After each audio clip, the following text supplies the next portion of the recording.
play it on the podcast. I think you'll appreciate this because I know you at least used to write it down. But when you got everything going in the show and you got 3 minutes to put the podcast together, like I try to, my goal is to have it done before I hit that button. And I know from you sitting here, you can at least understand that, right? Yeah, of course. So as I'm doing it, and you got to write the recap of the hour, you don't know how many times I'm sitting there in 45 minutes after doing the segment, going, "What did we talk about? What did we talk about? What the hell was the first segment of the hour?" And I'm like, I don't know. I don't know. Yep. There are some mornings up here where I'm like really engaged in the first hour. There are some where I'm not. So sometimes that 6 o'clock hour when I post that is rough because I'm like, what did we talk about? What did he talk about? I should say. So if all goes well, we've got a big announcement next week of a new affiliate. But it looks really, it's a done deal. But I'll just keep until we get everything aligned. But we're getting a big market back, so I'm very excited. I got to hear more about that soon. Briefly talked to David on Wednesday. He's up visiting mom. Yeah, nice.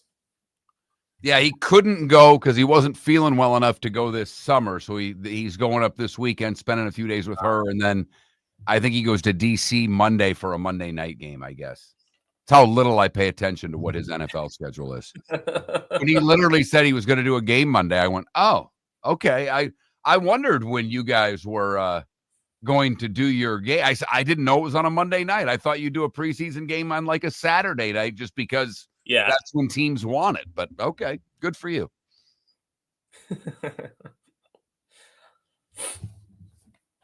By the way, I'm sure we might touch on it today.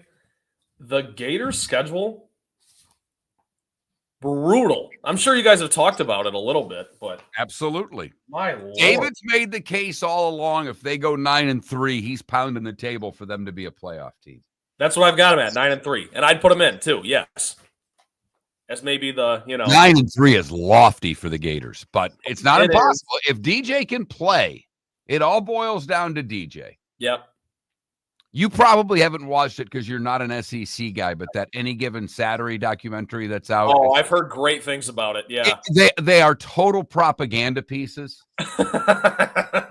Shimko, not a chance. Not a chance. He barely made the top 50. Now, Shimko, could you argue that he's playing as well as anybody right now? Yes, but I don't trust him. I know where you're at, Shimko, but I don't know how you can take someone. Let me see where he's at right now. And obviously he climbed.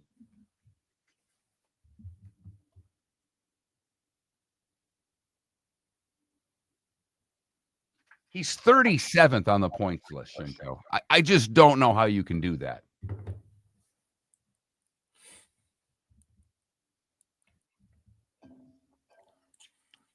By the way, like I do with David, anytime we're doing the starting five, if you want to chime in on anything, any game, you got points to make, just get in there. I'll try to, as best I can, is kind of give it a pause in between, games, if you will. Right. But specifically when we do NFL talk, because the games are a little harder to jump in, with the exception of the Tigers, but you know what I mean. I got you. Yeah. We'll make it. The only thing I didn't put in the starting five that I looked at last night and I didn't think it was worthy, and then today I didn't have a spot for it in my order, was the NFLPA lawyer being told, or they put a lawyer on leave from the NFLPA, but I don't really know what the hell that means. Oh, yeah, I saw that briefly, but like you, I don't know what that means. I read the story. I just don't know. I guess I know what it means, but I don't know how it really affects anything. Yeah, what it affects, yeah.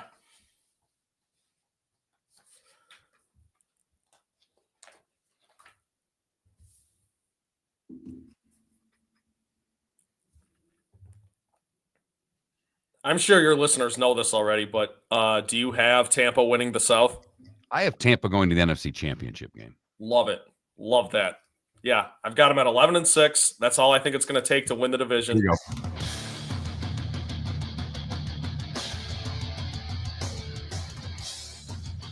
You're listening to Miller and Moulton, coming at you from the Floor Meister Studios. Floormeisters, keeping it real.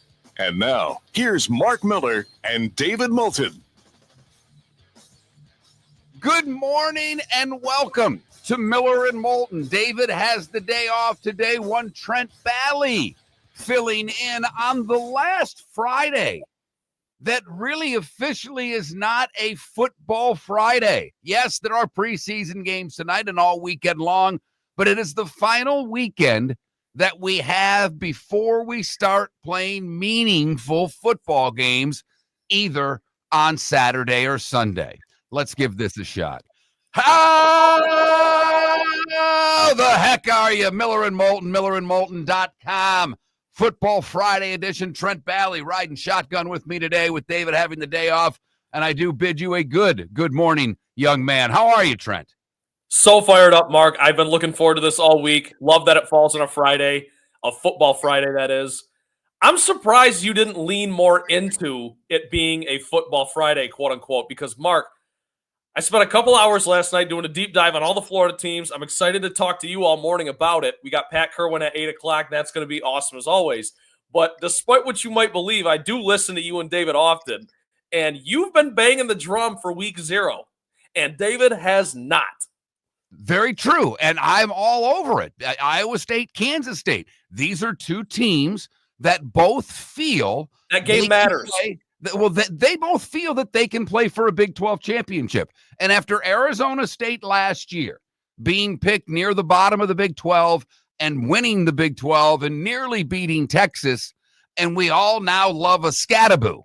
I mean, now how many people are thinking about drafting a scataboo late in their fantasy football draft who had not heard a scataboo by Thanksgiving of last year? So yes, I'm all in for Iowa State and Kansas State because I don't believe one of those two teams are going to play for the Big 12 championship. But if they do, it's the conference that I think all of us are probably the least shocked about who will end up in the championship game. One, because where you are and where I am, it's the conference we pay the least amount of attention to. Down here, it's the SEC first, and I still think even with Miami and Florida State, both ACC teams, I think the Big Ten in a lot of the areas that are listened to us are just as important as the SEC. Obviously, you're up in Michigan. That's Big Ten country. So with Texas and Oklahoma leaving the Big 12 for the SEC, we don't pay a ton of attention to that conference. And even though we don't, the surprise factor not that big. If Iowa State wins that conference, I'm not going to be shocked. If Kansas State wins that conference, I'm not going to be shocked. So I do think there's intrigue. And one, we've been dying for a real game. I know it's in Dublin. I know that takes away from some people. And I don't necessarily love the leaving the country for college football games because one of the beautiful things about college football is being on campus. But week 1, week 0, we have a lot of these neutral site type games. Curious, by the way, and I know you're a Spartan like I am, but you're in Michigan and you're inundated with Wolverines because they still are far and away the most popular team in that state and always will be. They're talking about in 26 playing Western Michigan in Germany. How is that landed with the Michigan fan? I mean, the Big House, 100,000 plus every Saturday. Western Michigan, you would think it's a big deal for those kids to go play in the Big House. Now that game's being taken overseas. What's been the initial impact of that game leaving the Continental 48, if you will? No, that's exactly it, Mark. You nailed it. People are not happy about it because, like you said, not only is it a game in the Big House, and think about it like this, too. I mean, you brought up the Western Michigan angle of it. The Michigan angle of it is they're losing a game at the Big House, for crying out loud. I know it'd be a cool experience to go overseas and play in Germany. But like you said, Mark, I'm not so sure if the overseas games or the international games, if you will, I don't know if it works as well with college football. Because like you said, you got to have the campus feel. It's just different. You can do it in the NFL. The Jaguars know that. A lot of your listeners know that who are Jags fans. But I don't think it works as well. And people up here are not happy about it, to answer your question. They think it's ridiculous. If you're going to play an in-state mid-major, why not do it in-state? Yeah, I'm with you there. And look, I understand that if Michigan's, they're not dumb. The people that are running that institution are a lot smarter than we are. I give them a lot of credit. Don't think for a second that they're losing money on it. Somehow, some way, you got to think about whatever the average ticket is. It's 100,000 tickets sold at the Big House. So obviously, it's a huge financial boon for the University of Michigan every time they have a home game. They're getting that back somehow, some way in Germany. But without someone running college football, without someone at the head of college football, I don't necessarily understand the globalization of the college game, whereas I think we all look at the NFL, we look at the NBA and what they're doing in Europe, we look at the NHL even, and they go have a couple games there. Baseball's done it. I get it. Without a college commissioner, I'm not sure what their angle is other than individual teams making money. And more power to them. If they can make more money doing that, certainly don't want to stop them from doing that. But I don't know if they have an actual point, if you know what I mean. Like the NFL has a reason to do that. They have a vision of what they're trying to pull off. I don't think there's much of a vision when it comes to what the college teams are trying to do, other than just grab another paycheck. No, there's not. There's no point. And I love off to a hot start here at 6:07 a.m. on Miller and Moulton, because I miss how much you guys talk about the business side of things and the economics of it. It doesn't make sense from that standpoint. Yes, you could argue, Mark, they might even make more money by doing this in Germany than they would at the Big House playing a mid-major. I get it. But it's not like you bring up a great point with the lack of a commissioner. With a lack of commissioner comes a lack of direction, right? Point blank. So it doesn't make a whole lot of sense to me. I don't want to see that go that way. I think if we talk to Bud Elliott about it, he might be able to enlighten me a little bit on why this is great for the game. And I just can't get there. I can't see it. I will say one of the things, yesterday we interviewed someone from the University of Indiana, because they have their safety that's trying to be eligible for a 6th year. And that's been making the news lately. And he will miss out if he's not given eligibility. What they say is $400,000. It is still hard to wrap my head around the fact that a safety at Indiana is worth $400,000, because I just did the quick $400,000 times 22. Just your starters. That's almost $9 million. And I know with the new settlement that they have, $21 million roughly to spend on college athletics. If you take that number and put some for basketball, some for women's sports, they say it's around 15 for football. Right. So it fits, 8.5, 22 times 400 is only 8.8 million. So that's just a little more than half of what their budget is. But it's still troublesome for me to wrap my head around. And if you've listened to the show, I'm all for these guys getting paid. Yep. I struggle with the safety at Indiana getting nearly $500,000. And here's what I say though: if the money's there, go take it. But I did listen to you guys yesterday, and I heard your take on this, and I completely agree. How is a year of college not a year of college? It's still college. I don't care what level it's at. Just because NIL didn't exist back then doesn't mean you should just get extra years of college because NIL exists now. So I am 99% on the side of the athlete in these situations. This is one where I'm scratching my head a little bit. I'm with you.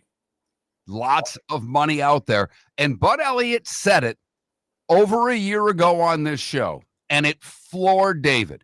When Bud made the comment that it's not going to be too long before starting quarterbacks in college are making more than the head coach, David called BS right off the bat. And Bud said, I don't know what to tell you. Well, Underwood at Michigan's getting $4 million a year? Oh, yeah. I thought it was like 8. I think it's 8. Oh, all right. I'll check that during the break. But yeah, okay, me too. Not important. It kind of is, because that would be more than the head. That would be more than the head coach, which I don't think but it's not going to be too long before the star player. I mean, what's the receiver making at Ohio State? He's got to be making $2 million this year. He's got to, or he would have left and gone somewhere else who would have paid him. Yeah, and this is the inevitable Wild West that people have been afraid of. And It's been here for a minute now. It's running rampant and getting much worse with every passing season, right?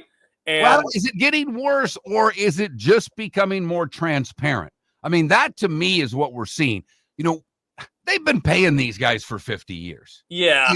For 50 years in football and basketball. Dominique Wilkins, great basketball player, listening to him on a podcast this week in which he had committed. He's from North Carolina. He had committed to NC State. All was well.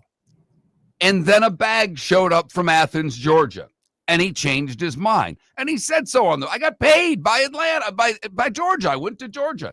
And he received death threats in North Carolina his family left North Carolina basically in the middle of the night and moved out of the state because they were flunking him in high school because he wasn't going to go to a school in North Carolina. So they've been paying kids, and Dominique went to college, late 70s, early 80s. So this has been going on forever. But now that it's transparent and it's not just the boosters who know what the players are getting paid, how much extra pressure does that add on these young men? Well, quite a lot. But, my grandfather was always one that just can't boo college players. They're not getting paid. Well, they're getting paid now. It's a whole different world. They're going to be getting the same grief that the head coach is. When Nathan's coming off the field getting booed by his fans after they lost early in the season, trust me, DJ's going to get it too this year. So it's just a different world. And the transparency now that we're really starting to find out what it costs to put together a team, and you start doing the math, you will see players, to me, it's worth it for some of these quarterbacks who are going late in day 2 or possibly day 3, guys. Why wouldn't you stay? Quinn Ewers, I give him all the credit in the world. He went to the draft. Michigan State was offering him like $5 million to come play there. He's playing for the Dolphins. He ain't making that drafted in the 5th, 6th round whenever Ewers was taken. No, and the whole transparency thing is a great point, Mark, because it's transparent by nature of the beast. Like, that's just what it is now. You can't get away with it now because of social media and because of, all the quote-unquote government that there is in college football that there wasn't even back then, or college athletics. But ironically, there's still a lack of government. So that's why we've kind of swung the pendulum so far the other way. You're exactly right. Miller and Moulton on what is a football Friday, or at least close to one. Pat Kirwan on the show. JP Hoornstra will join us to talk baseball, and Angelique Chengelis to talk about what's going on in Ann Arbor. For over 50 years, the Nolan family has been dedicated to protecting local families. Nolan Family Insurance is a second-generation independent agency that specializes in home, flood, auto, and boat insurance. They take the time needed to explain your coverage options and answer your questions so you can make an informed decision that's right for you. If you're looking for an agency that treats you like family, call 941-639-1122 or go to nolanagency.com. That's 941-639-1122 or nolanagency.com. With summer approaching, time to take care of your own house. So stop into the Floormeisters and see their huge in-stock selection of carpet. The Floormeisters has 100 rolls to choose from, starting at $2.99 a square foot for carpet, pad, and installation. Come in and ask for Dave and have him show you the Dream Weaver Select. Many styles and colors to choose from to fit everyone's taste.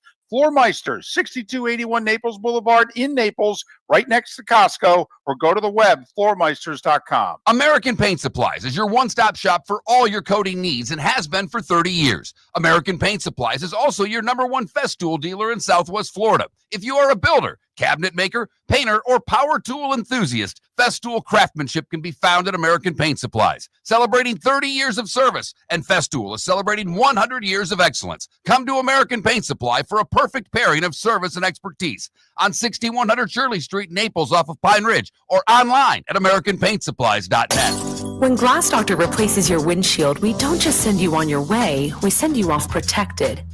Your local Glass Doctor includes the industry's only 12-month windshield protection plan at no extra cost. That means unlimited chip repairs and even a one-time replacement if needed. High-quality service backed by real peace of mind, right here in your neighborhood. Glass Doctor, Glass Doctor. Call the Glass Doctor, we fix your pains. Oh, yeah. Exclusions apply. See your local Glass Doctor for This is Miller and Moulton.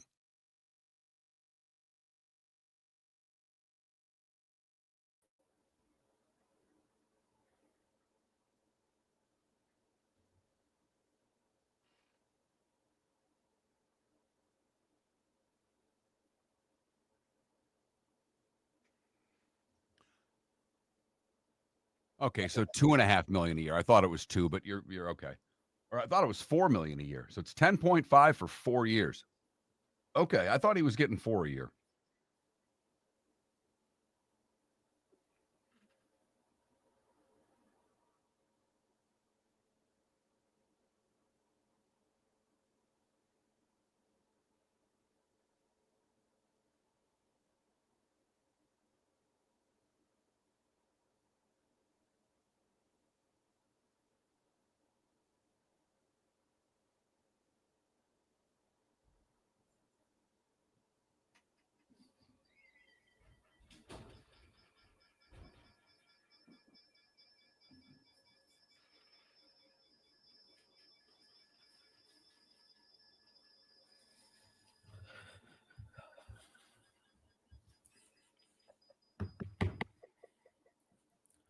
Good morning, everybody.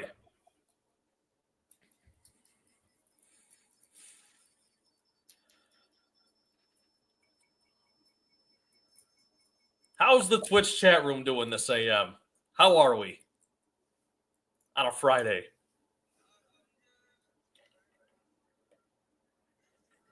How's your brother doing in Nashville? Really good. He was just flown out to Oregon to like open up a bar out there. And I actually went, me and my grandparents and my mom went, and it was awesome. Where in Oregon? Just north of Portland. Okay. Portland's a fun town. I know a lot of homeless problems there, but Portland's a cool town. Yeah. Well, it's funny, Mark, because all the people like in the surrounding area, basically the rest of the state, they hate Portland. Oh yeah, it's two different cities or two different. Yeah, you got Portland and the rest of the state. Yes, absolutely.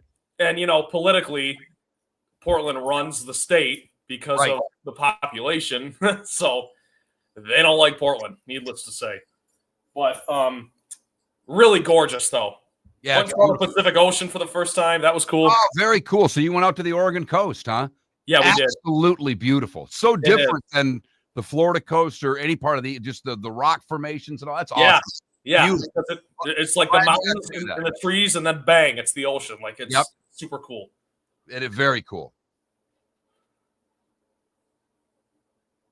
Paula, thank you. I'll tell him that. That means the world. Thank you very much.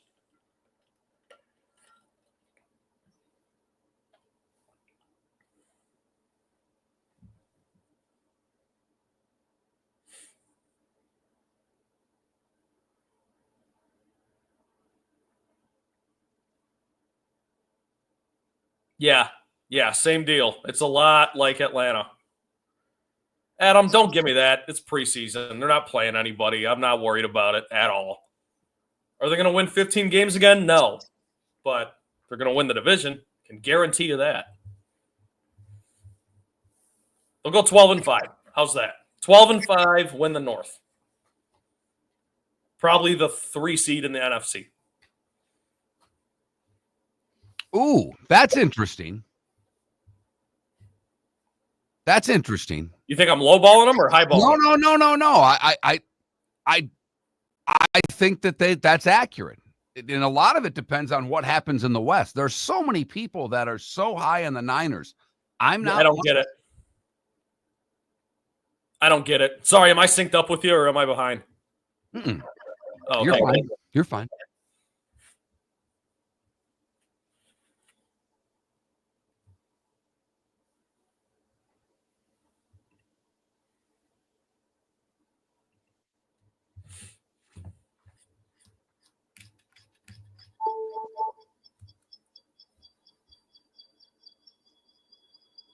What's that? Is that feedback on your end? Is there something?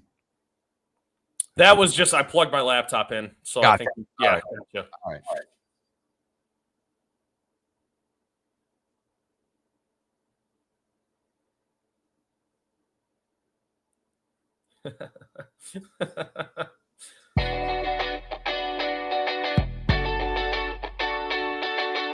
You're listening to Miller and Moulton. And now, here's Mark Miller and David Moulton. Miller and Moulton on a Football Friday? Football Friday. There you go. Trent Balley filling in for David today. David will be back on Monday.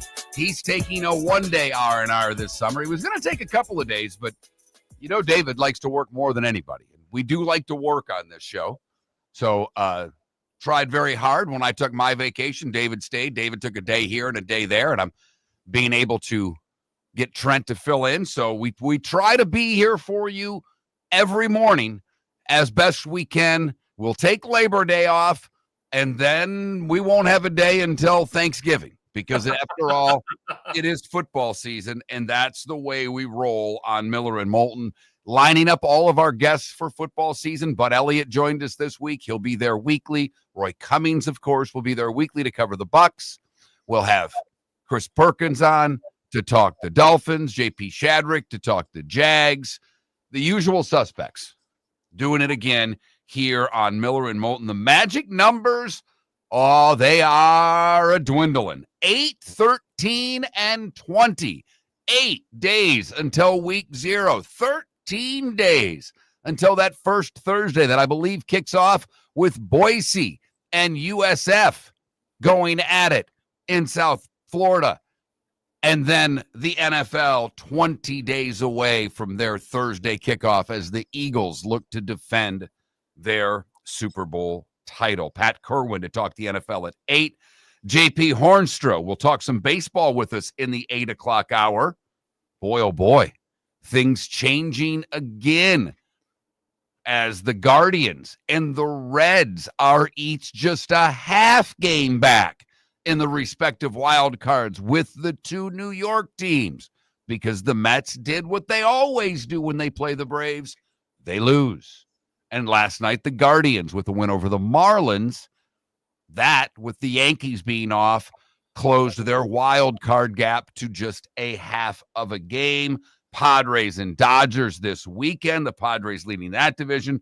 Brewers and Reds this weekend as the Brewers and that burger joint yesterday making the announcement of all those free burgers for those people in Milwaukee with the 12-game winning streak from the Brew Crew. And Angelique Chengelis covers Michigan football. They are going to be given their punishment for the Connor Stallion sign stealing. I have to be honest, and this is a tough spot because I try as best I can not to let my biases through when I talk sports. You all know they're still there. But Trent and I are 2 guys that went to the school that doesn't like the University of Michigan. We both have our diplomas from there, so we don't like Michigan. Now, you're in it up there. But to me, I don't care what these findings say today. Michigan won the Natty. Did they cheat? Yeah, I think they did. Would I take away their national championship? Hell no. Not even close. The story's past me. You know, if you do something in season and you punish a team while it's going on, I guess I'm okay with that. But here we are several years later, and it doesn't matter to me. What's the vibe up there? Because I'm guessing it's pretty down company lines, if you will. If you're a Michigan fan, you think it's a nothing burger. If you're a Spartan or you don't like the University of Michigan, then you think it's a really big deal. But does Michigan fan at all take any blame on this, or are they puffing their chest out and saying everybody else was doing it, we just got caught? What's the general reaction of the Michigan person? Yeah, okay, so from that standpoint, Mark, it's brutal. It's brutal up here, and I'm sure you knowing the Michigan fan base as well as you do, that's no surprise. They don't care. They don't care what happens today, what the punishments are. They won the national championship fair and square, as they put it, and yeah, they might have cheated, but everyone's doing it, and if everyone's doing it, then you should have just beat us. That's what the Michigan fan is saying. Michigan State fan is going a little bit overboard the other way, in my opinion. Shocker. Yeah. Shocker. Saying you guys cheated, you guys suck, we hope everything's vacated. And there's really no middle ground here, but the consensus, because there are more maize and blue up here, is that they don't really care what happens today. So I'm excited to talk to Angelique. I'm not sure if we'll have the news before we talk to her, but just to hear, by the way, Mark, I don't really understand why this was reported on like Tuesday that it was coming out on Friday. Right. If we already have the news, what's taken so long? I don't get that part of it. I'm with you there. They like a story, and we've told you for a long time. After all, it's just a TV show. I will say, when I don't do this, I feel guilty reaching out to our guests unless they're on the show. Like, I don't just randomly text Andy Baskin in Cleveland and say, hey, do you think Shedur's going to end up being the number 2? I don't bother him. I probably could, but I feel like I'm bothering someone who I barely know. And for information. And right. I look it up yourself. Do some homework. But I did text Angelique a month and a half ago. I think it was when I was on vacation. And I'm like, so is Underwood going to start?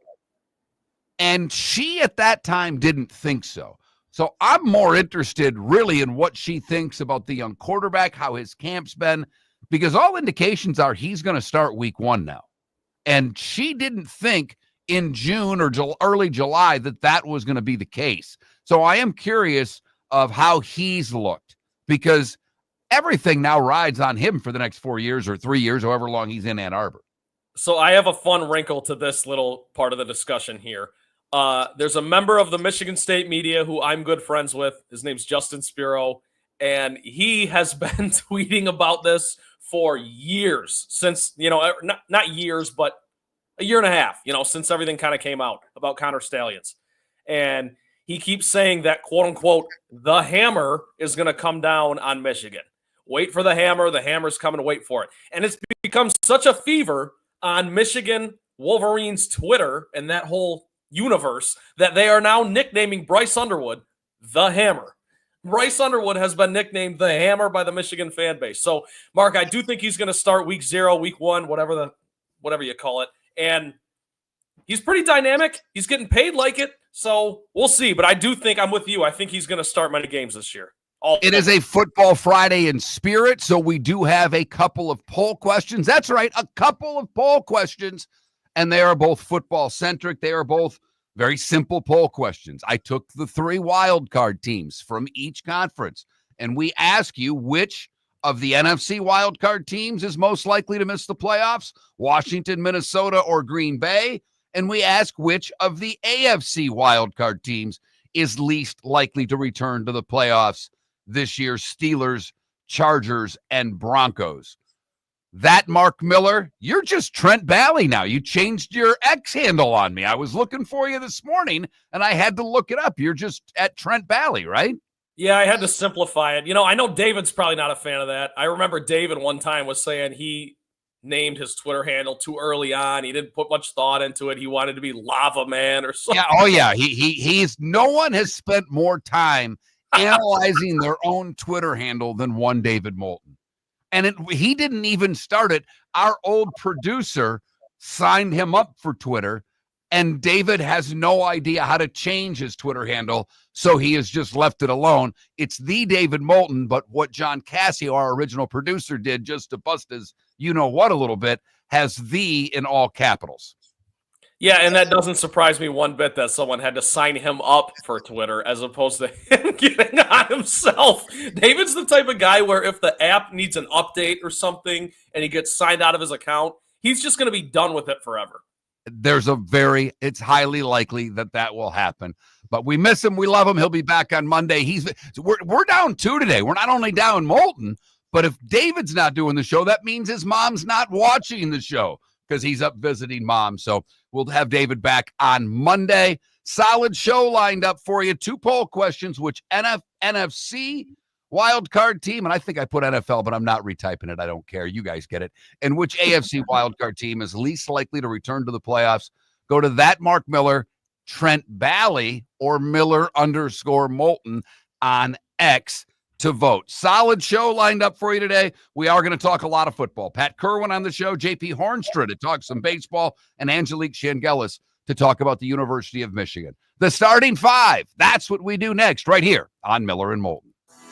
Whether you're chasing peak performance, reigniting intimacy, or simply want to feel your best, Game Day Men's Health creates customized game plans to optimize your health. Call 239-427-3441 for our Bonita Springs and Naples location to set up your free testosterone test and consultation. Mention Miller Moulton Radio Show for 10% off your service. Find your maximum self with Game Day Men's Health, Bonita Springs and Naples, Florida. Call 239-427-3441 today. American Paint Supplies is your one-stop shop for all your coating needs and has been for 30 years. American Paint Supplies is also your #1 Festool dealer in Southwest Florida. If you are a builder, cabinet maker, painter, or power tool enthusiast, Festool craftsmanship can be found at American Paint Supplies. Celebrating 30 years of service, and Festool is celebrating 100 years of excellence. Come to American Paint Supply for a perfect pairing of service and expertise on 6100 Shirley Street, Naples, off of Pine Ridge, or online at AmericanPaintSupplies.net. With summer approaching, time to take care of your own house. So stop into the Floor Meisters and see their huge in-stock selection of carpet. The Floor Meisters has 100 rolls to choose from, starting at $2.99 a square foot for carpet, pad, and installation. Come in and ask for Dave and have him show you the Dream Weaver Select. Many styles and colors to choose from to fit everyone's taste. Floor Meisters, 6281 Naples Boulevard in Naples, right next to Costco, or go to the web, floormeisters.com. Southwest Florida's scorching heat is on its way. Stay cool with Air Advantage. As a proud Rheem Pro partner, Air Advantage delivers top-notch air conditioning solutions to keep you cool and comfortable. Right now, enjoy 18 months, no interest, no payments on qualifying systems. Call 433-4635 today for expert installation and unbeatable comfort all summer long. Online at myairadvantage.com. Air Advantage. Call today, 433-4635. This is Miller and Moulton.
Michael, I have your Broncos at 11-6, not winning the division though.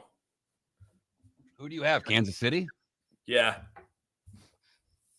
I'm done betting against them. I tried being contrarian last year, picking the Chargers. No. They run that division until proven otherwise.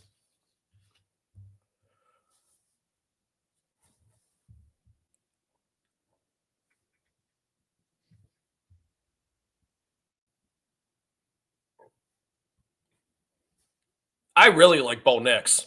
I'm not sure how much you guys have talked about that, but Oh, you're going to make Michael really happy in the Twitch chat room because he is undoubtedly the best quarterback that's ever played in the league. I mean, it goes Bo Nix, Brady, Montana, I believe. For the record, by quote, really like, I got him at 16th in the league. So it's not like I don't have him top 10, but I like where he's going. I think he's somewhere between 10 and that, between 11 and that. I think that's fair.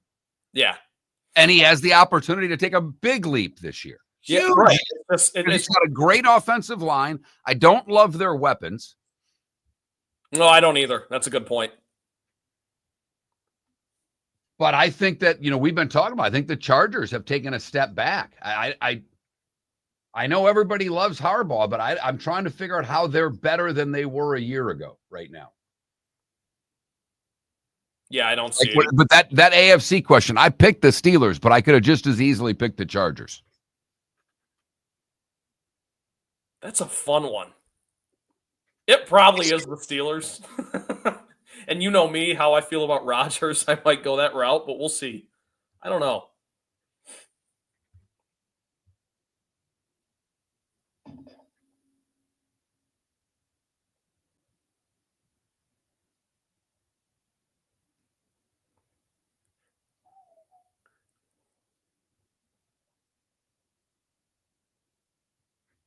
NFC is easy, right? It's Minnesota, or no?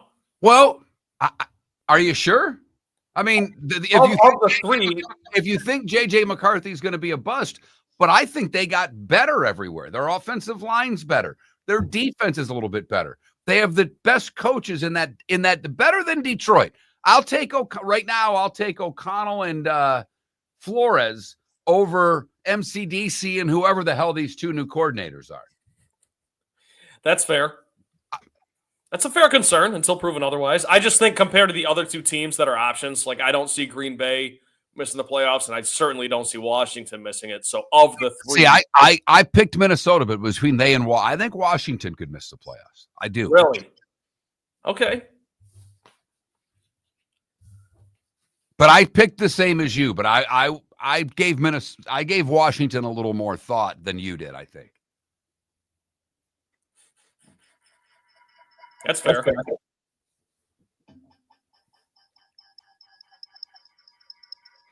What is that noise? That's some sort of feedback. It seems like on your end, Trent, or it's coming from me. I don't know if are your speakers on your computer? Yes. Let me turn them down. Okay. How about now? Check 1, 2, 3, 4. Hello. Yeah. Hello. Are you using headsets or are you using? I have just this mic right here. I don't have a headset. You're not using anything. You're hearing off the computer. Yeah. Can you get to the 21st century? Get some earbuds and plug them in, for Christ's sake. The problem is everything has a different adapter nowadays. You're listening to Miller and Moulton. And now, here's Mark Miller and David Moulton. Miller and Moulton on a Friday morning. Thank you so much for joining us. Trent Balley filling in for David today. I just realized during the commercial break that Trent and David are a lot closer to one another than I ever realized, because David beats himself up on this show for his lack of ability to work with new technology, be it a computer, be it an app, whatever the case may be. We all have fun with David. He still goes to the bank and walks inside. He still likes to go to the post office. He still puts stamps on letters and things like that. And it's easy. But it's a hell of a lot different. Are you 25 still, or are you 26 now? I don't know when your birthday is. I'm 25. I'll be 26 in November. Okay, so 25-year-old Trent Balley going on 58. Because Trent, I believe, would rather read a newspaper than look up things on his phone. And he just proved it during the break, because we're getting a little bit of feedback, and I didn't understand where it was coming from. That's because Trent, instead of wearing headsets or earbuds or whatever anybody that's involved in the radio profession has done since the beginning of time, Trent is listening to me through the speakers on his computer, which is causing feedback into the microphone. Okay, what is that? What do you think that is? Here's the difference, though, Mark. It's because when I worked with you guys down there, everything's provided because I have to be physically at the studio. And then here, up in Grand Rapids, it's the same deal. I go drive to the studio. Everything's right there. The microphone, the headset, all that. So I've never invested in my own headset. And maybe today's my wake-up call. Who provided you headsets for the time you worked down here? Did you just take what was in the studio? Yeah. Okay, because I'll be honest with you. I just did it exactly how Felipe told me to do it, which was, here are the headphones right here every day. You put them on. That's step one. That's interesting because, one, I never knew. Being trained by Felipe is interesting in and of itself.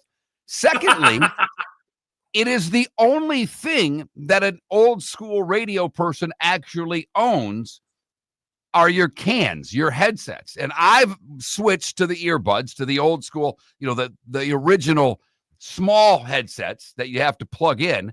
But yeah, these things do come in handy from time to time. But you know what? All for another day. Maybe by the next time Trent fills in, he'll have his own headsets. We'll keep you updated. Time now for The Starting Five. 5 big stories you need to know.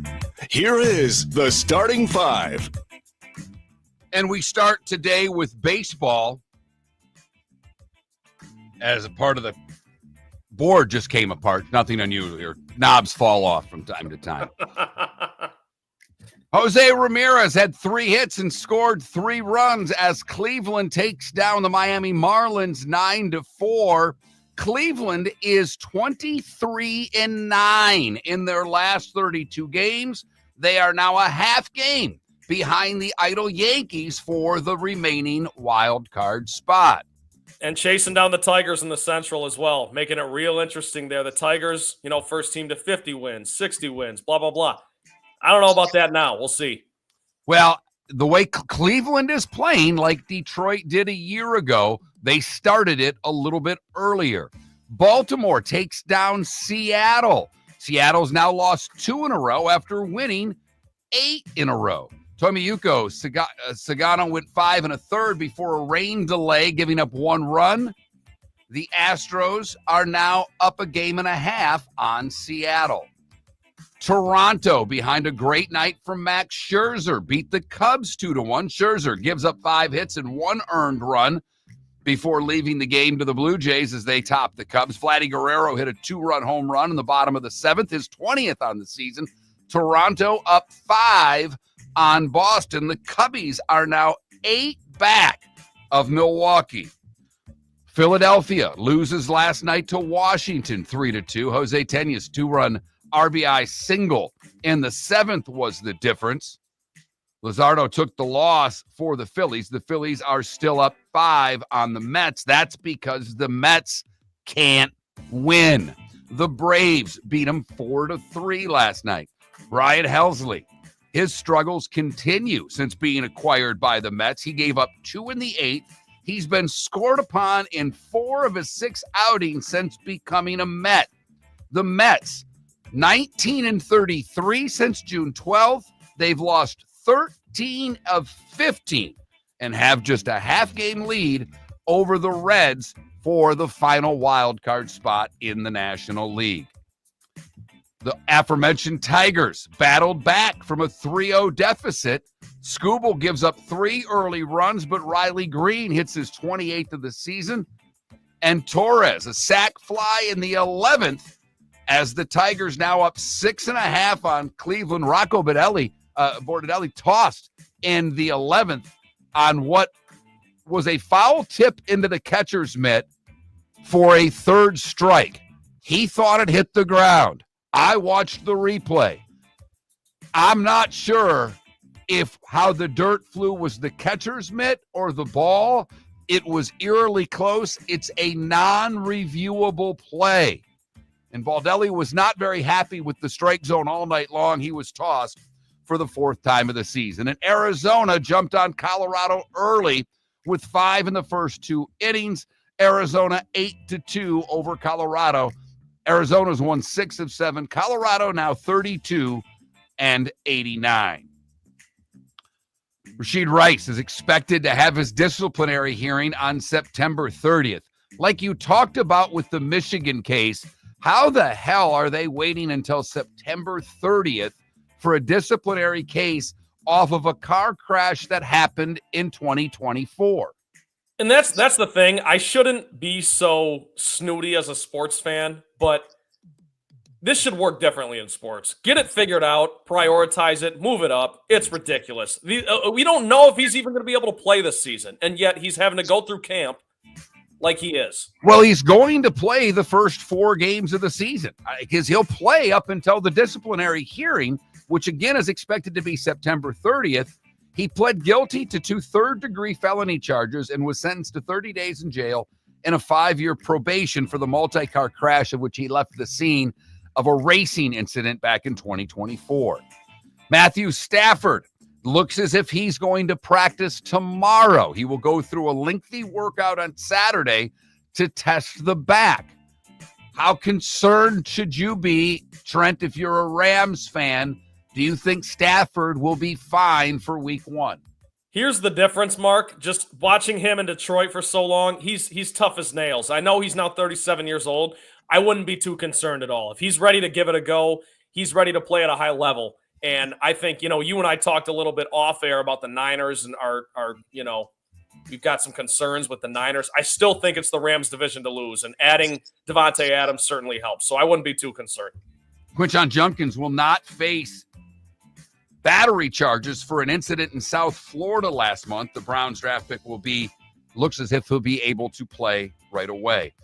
Isaiah Brown also will not be charged in a sexual assault case. And the former Texas receiver indicated on Instagram that he's going to sign with the Browns. No word yet from the Browns on the former Texas wide receiver who would have been drafted if these charges were not there. Now that they're dropped, will he be a Brown? Should hear more today on that one. Brandon Scherff, the 5-time Pro Bowl selection, announced his retirement after 10 seasons. He was the 5th overall pick in the 2015 draft by Washington. And Brian Flores wins in a federal appeals court in his case against the NFL on discrimination. So that case will move forward. He is suing the NFL and 3 teams for discrimination. He is still the defensive coordinator for the Minnesota Vikings. He is not suing the Dolphins. That case was tossed out. There are 3 teams and the NFL that he has filed a lawsuit against. And yesterday in federal appeals court, they sided with Flores that he can go ahead and sue the NFL. The NBA schedule is out. I know how excited all of you are. Season begins on October the 21st as OKC takes on Kevin Durant and the Houston Rockets. And guess what? Game 2 features the Lakers. They'll take on Golden State. 5 games on Christmas. Cleveland at New York, San Antonio at OKC, Houston at the Lakers, Dallas at Golden State, and the T-Wolves at Denver. The NBA Board of Governors finally approved the sale of the Celtics yesterday for $6.1 billion. College football, the AP named its all-time All-American team in the 100th anniversary of the AP in college football together. 3 Ohio State Buckeyes are on the team. 3 players from the Pitt Panthers are on the team. Tim Tebow named the all-time All-American quarterback. That's the right pick. I don't know how you feel about that. I think that's absolutely the right pick. He beat out Vince Young. It's a hell of a 1-2 punch. It's tough. If you're doing this century, it's easy. They're trying to do 100 years here. So it is fascinating. Deion Sanders also named to the team. Bill Belichick, it was announced yesterday, will not do the coaches show in North Carolina. That is an unbelievable disappointment to Miller and Moulton, who love the coaches show. He is going to do the initial coaches show, but after that, his general manager, Michael Lombardi, will headline the show. I love the coaches show. And going back to the old days of Florida State, they had lost an early game and they were playing BYU, and Edgar from Pulaski called up, "Coach, I know you're going to win by 40 this week, and good luck to you, and God bless you." And damned if they didn't go blow out BYU the next week after a terrible loss.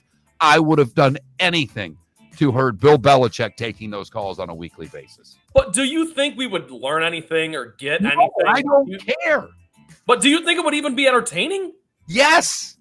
Yes. When Skip from Cary, North Carolina calls in to tell Bill Belichick that I don't think the offensive line is playing well enough, to hear Belichick have to talk to a booster on the phone about his team would be must-listen radio. Golf yesterday, the BMW is in Maryland. Robert McIntyre got hot on the back 9. He was draining everything. He went 33-29, finishing with 6 straight birdies, 8 under. It's a 3-shot lead over Tommy Fleetwood, who will play well today and tomorrow before falling apart on Sunday. Scotty Scheffler, 4 under. 3 players at 3 under. Victor Hovland, Ben Griffin, and Ricky Fowler, who's been hot of late. Rory was even. Some hopefuls for the Ryder Cup team. Cam Young, 4 over. That's not a good start for Cam Young. Harmon, 3 over. Equally not a good start. And Keegan Bradley, the captain who may or may not play, was 2 over. There's still a player or 2 that have to finish up this morning because of lengthy rain delays yesterday. And that, at 8 minutes until the hour, is the starting five. 5 stories that I believe you needed to know. You can let me know at 21,000 what story I shouldn't have given you. I love how you guys started calling it the Great 8 or whatever. Yeah. Because Moulton always goes way over 5. But that's kind of the spirit of the segment. We're just catching you up on what you missed or what you may have missed, you know? And That's your prime time. Right. If you're up at 6:30, there's a good chance that you didn't catch everything that happened last night. Exactly. And Moulton always does a great job. And Mark, I know we joke about it every time. It requires a lot more work than you think. So the fact that David gets up and does that every morning or works on it the night before as it's happening, I commend you for your job on the starting five. How many pages did it take you? He gets this done on one piece of paper. He takes pride in it, by the way. 3.5. And it was a light sports night. I usually go a minimum of 4 to get this done. And that's because it's trouble. I have trouble reading my own chicken scratch that I start the night before. I get all the baseball done. I got any of the other, yesterday, because there was only baseball games. So basically, I was able to get the majority of the other stuff done. And fortunately, when I got up this morning at a little after 4, nothing major had happened from when I had gone to bed until this morning, other than working on the baseball games that had not yet been completed. Because when I went to bed, the Tigers were losing. When I woke up, they won 4-3. That's a great, there's nothing better. I love watching my team. Don't get me wrong. But when you go to bed and your team's losing, and the first thing I do when I wake up is grab my phone, go to the score app, and this time of year, I'll look at the baseball scores. It's the very first thing I do, and I scroll to my team. And I'm like, I'll be damned. They came back and won an 11. Good for them. Then I start the day. So it's always nice to have a comeback on your side. One of the earliest memories I have as a sports fan was I used to have to turn my, at the time, iPod in, or later on cell phone before I went to bed. My parents didn't let me take it to bed with me. So when the Pistons were playing out on the West Coast, they're playing the Lakers or the Clippers or someone like that, I had to check the score in the morning. Nothing better than a win in the morning. Nothing better for you, we hope, than a little more of Miller and Moulton. Thanks so much for listening. Hour 2 on the way. Shoeless Joe's Sports Cafe is where your fantasy football draft should be. Free private rooms, Wi-Fi, plus food and drink specials. In August, Shoeless has bingo and trivia Tuesdays and Thursdays with your chance to win free wings and beer for a year. Fridays, live music on the deck. Saturdays, karaoke on the deck. Plus daily meal specials like Wednesdays, $6 wings and half-price pizza. Watch all your baseball and football at Shoeless Joe's, your home for good food, good times, and good sports in the Bell Tower Shops, Fort Myers. Southwest Florida's scorching heat is on its way. Stay cool with Air Advantage. As a proud Ream Pro partner, Air Advantage delivers top-notch air conditioning solutions to keep you cool and comfortable. Right now, enjoy 18 months, no interest, no payments on qualifying systems. Call 433-4635 today for expert installation and unbeatable comfort all summer long. Online at myairadvantage.com. Air Advantage. Call today, 433-4635. Summer approaching, time to take care of your own house. So stop into the Floor Meisters and see their huge in-stock selection of carpet. The Floor Meisters has 100 rolls to choose from, starting at $2.99 a square foot for carpet, pad, and installation. Come in and ask for Dave and have him show you the Dream Weaver Select. Many styles and colors to choose from to fit everyone's taste. Floor Meisters, 6281 Naples Boulevard in Naples, right next to Costco, or go to the web, floormeisters.com. For over 50 years, the Nolan family has been dedicated to protecting local families. Nolan Family Insurance is a second-generation independent agency that specializes in home, flood, auto, and boat insurance. They take the time needed to explain your coverage options and answer your questions so you can make an informed decision that's right for you. If you're looking for an agency that treats you like family, call 941-639-1122 or go to NolanAgency.com. That's 941-639-1122 or NolanAgency.com. Mark Miller for Sleep Treatment Direct. They are helping me with sleep apnea. And by helping me, I mean curing me. No more CPAP machine. No more snoring. No more tossing. No more waking up exhausted. Their expert team got me the right treatment, fast and hassle-free. If you want to feel energized and get rid of your snoring, call Sleep Treatment Direct today. 444-1741. That's 239-444-1741. Sleep Treatment Direct. Sleep safe and sound. Defining a new era in men's health. Get stronger and healthier at Game Day Men's Health. With our in-house laboratory, get in, get treated, and get back to your passion and purpose. Call 239-427-3441 for our Bonita Springs or Naples location to set up your free testosterone test and consultation. Mention Miller Moulton Radio Show for a 10% discount on your service. Start living your best with Game Day Men's Health, Bonita Springs and Naples. Call 239-427-3441 today. This is Miller and Moulton.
You guys are relentless.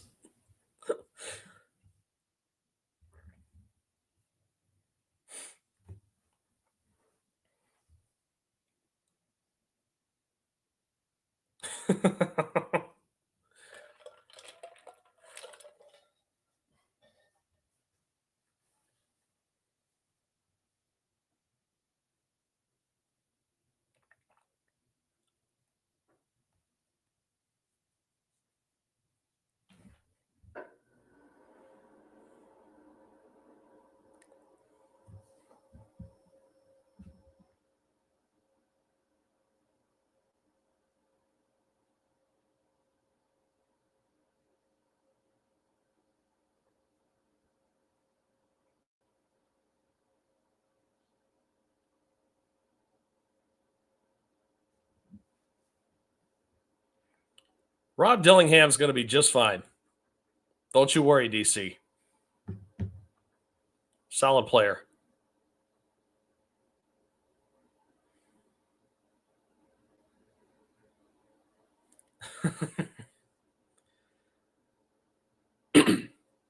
Michael, no, I'm not that foolish. However, I will say the East is wide open. I don't think the Pistons are going to win it. Of course not. I'm not that crazy. But, you know, Jason Tatum out for the year, Tyrese Halliburton out for the year. I think the Pistons' ceiling is like the 3 seed. They could get the 3 seed behind the Bucks and the Knicks. Maybe. We'll see. I think that's being, I mean, you did forget Cleveland. I'd put Cleveland ahead of the Bucks. I would. Okay. Yeah, I don't know. What do the Bucks have besides Giannis? Nothing, but that's enough. All right. I guess it wasn't. I think Orlando heading into the season's a better team than the Bucks. Yeah, and maybe the Pistons too. That's why I said ceiling is probably. No. I think that's fair. That's yeah. You said ceiling. You didn't say expect. Yeah, like best case scenario. Yep.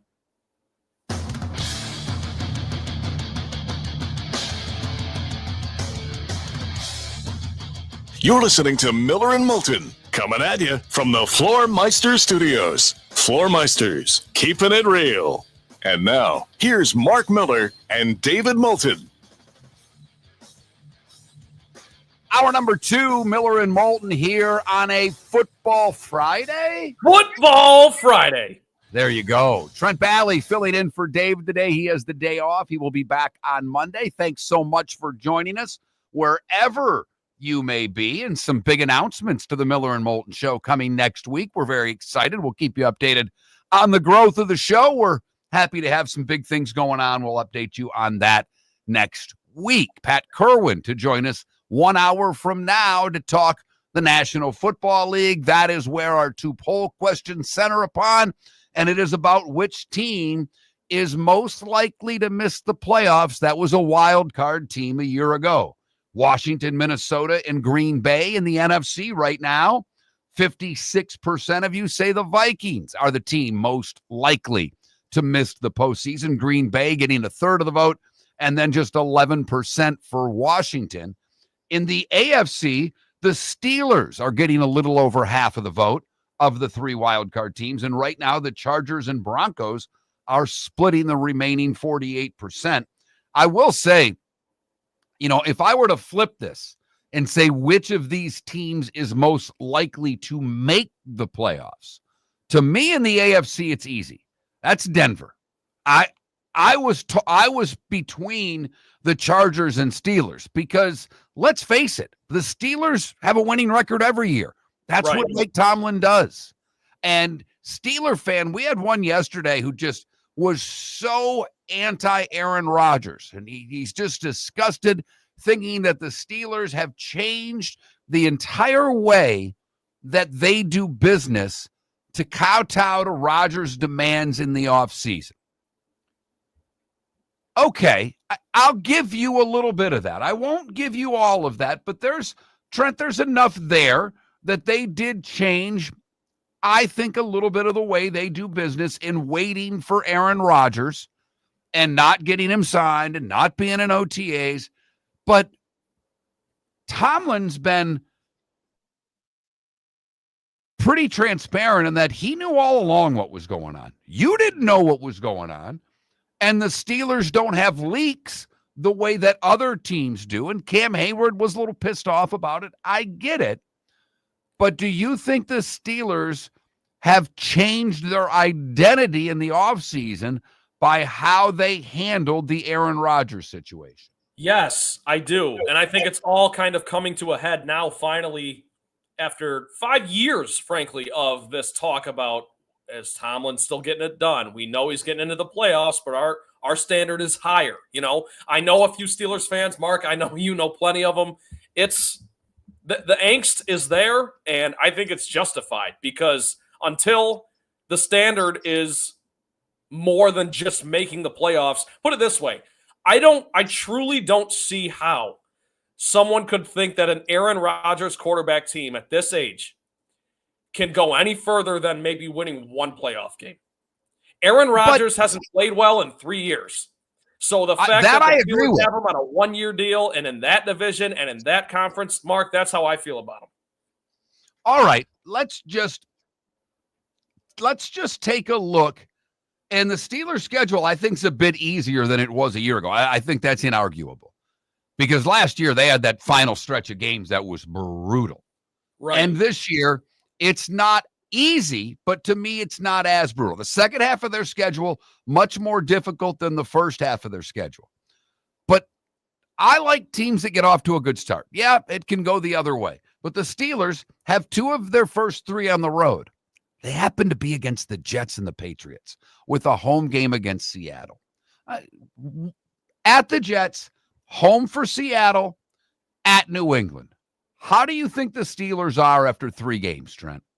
Well, 3-0 is on the board, certainly. You Absolutely. bring up a great point. I think the worst case scenario is 2-1 for them. But there's a good chance that Aaron Rodgers can start out 3-0 with 2 road wins. And that could be a launch pad, to your point. That could be a good jumping off point and just what the doctor ordered for them to start the season, and then maybe they continue to gel and believe that they can be something a little bit bigger than we all might think. The schedule has broken well for them in the first half, really, not even just the first three. The first half.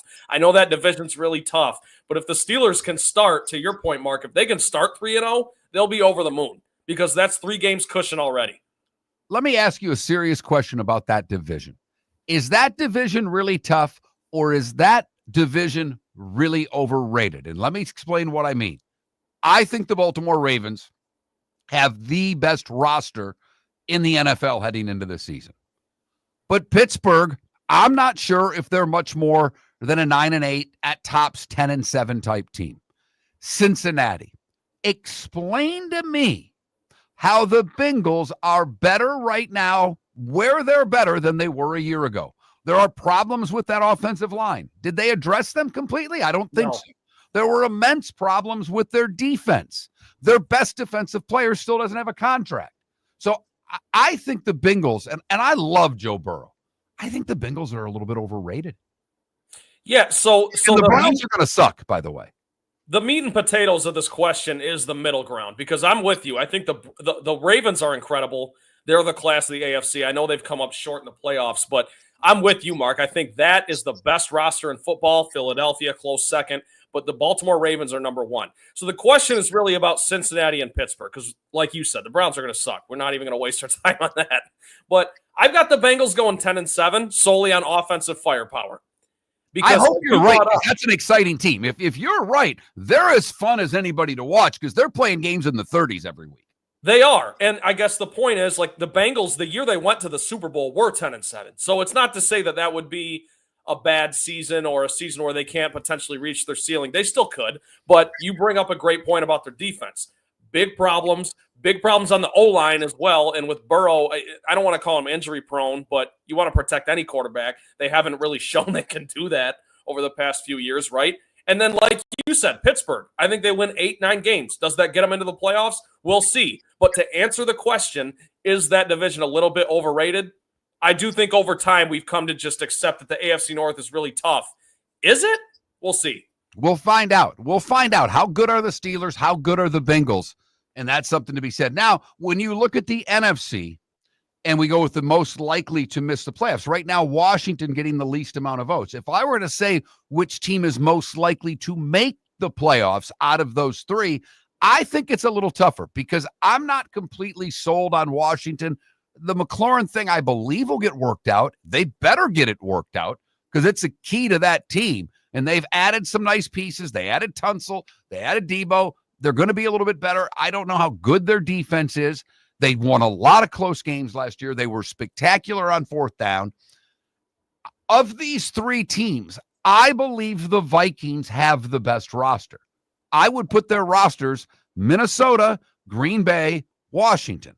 Washington, to me, far and away has the best quarterback. That equals out everything. That's but fair.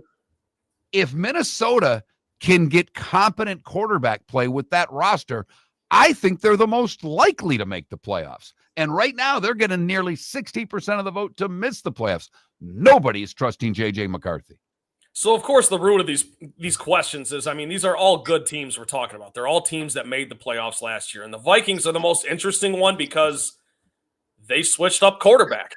And they won 14 games last year and were a Week 18 loss away and a Justin Jefferson 3-catch game away from winning the NFC North. And then potentially, who knows what could have happened after that. So that's why that's interesting. And that's why I think, if people were to answer Vikings, they're probably agreeing with you, Mark. But I have to go Washington because the division that I think is most, maybe not overrated like we talk about with the AFC North, a division that is right up to its billing is the NFC North.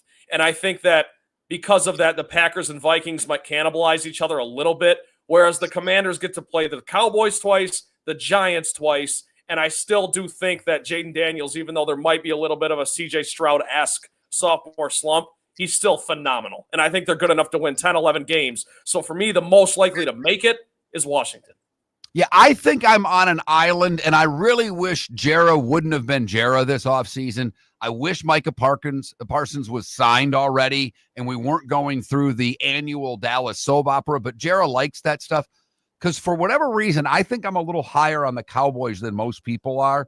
I thought they improved their offensive line. I think adding Pickens is going to be a key part of that team because they really lacked weapons a year ago. Dak, again, you need health out of the quarterback. I think that's obvious to everyone. But I think Dallas will be better this year. I don't know how they can be worse than they were last year. If Dak plays 16, if he plays all 17, great. But if he plays 15 games, they've got to be better than they were a year ago. Your point about the NFC North is right on, with Minnesota and Green Bay possibly cannibalizing one another. The great unknown is really the NFC West, because there are many people who think that the Niners are going to have a bounce back. Look at their schedule. It looks to be very manageable. There are a lot of people who think the Cardinals will be much improved this year. The Rams look to be the class of the division, and Seattle completely rebuilding after winning a bunch of games a year ago. I think Seattle's at the bottom of that division, but at the bottom of that division could be what, 7-10? Yeah, no, for the record, I agree with you. I've got Seattle finishing fourth in that division, but at 6-11. So they could get to 7-10. I don't know. Hand the ball off to Kenneth Walker. Go green. But I guess the real question here is with the Niners, and it's with Brock Purdy. Because what was the knock on Brock Purdy for so long? Well, he's got all these teammates, all this support, the Avengers behind him, right? And what happens when you take some of that away? Well, now Deebo Samuel isn't there anymore, and you've got injury concerns with a guy like Christian McCaffrey, Trent Williams. So there's a lot to watch there.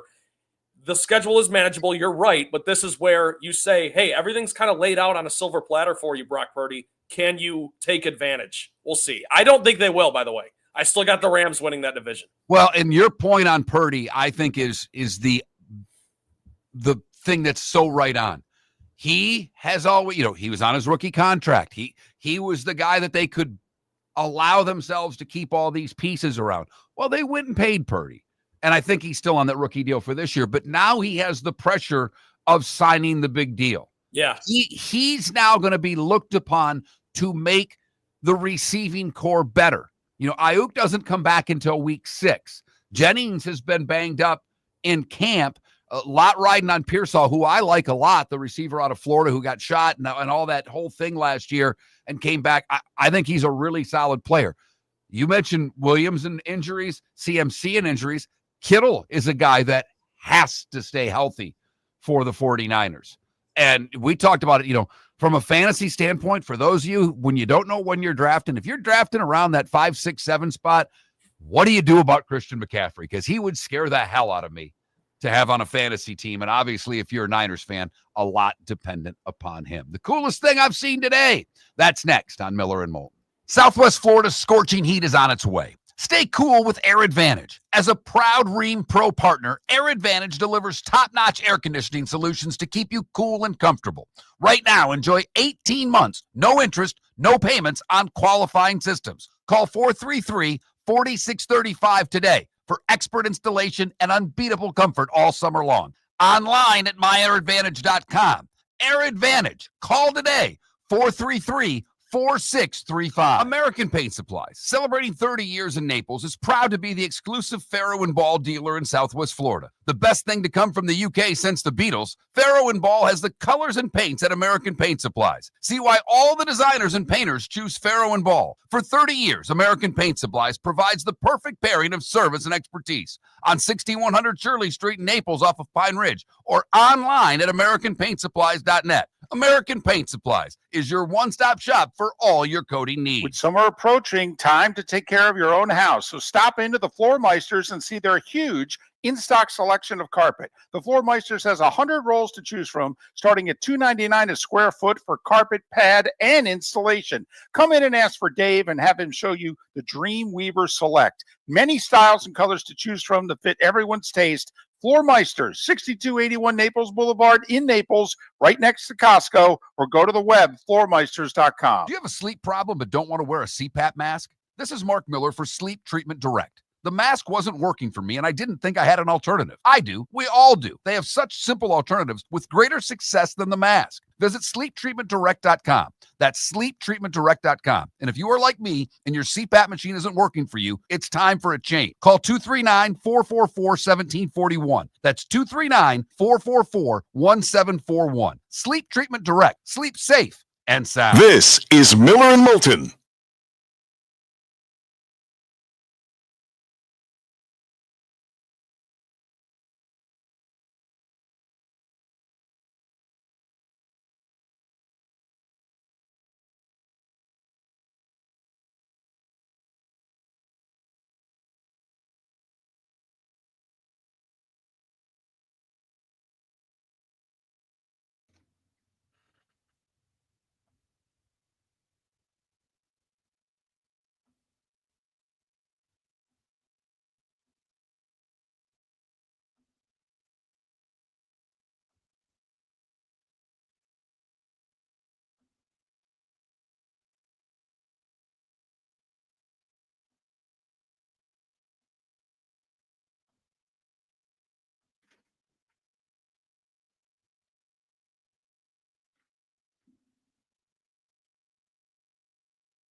You got weekend plans, Mark?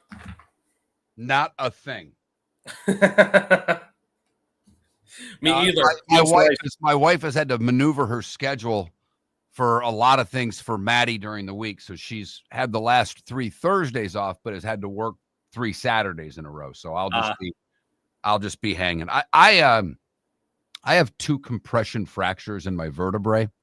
Yeah. That happened a while ago. So I am in an amount of pain where I really can't do much.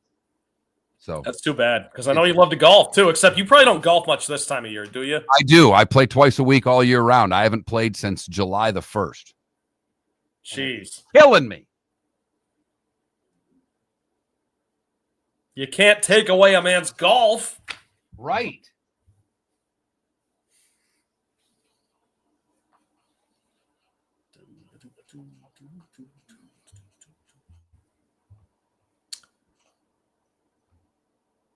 Come on, let's go, computer. There we go.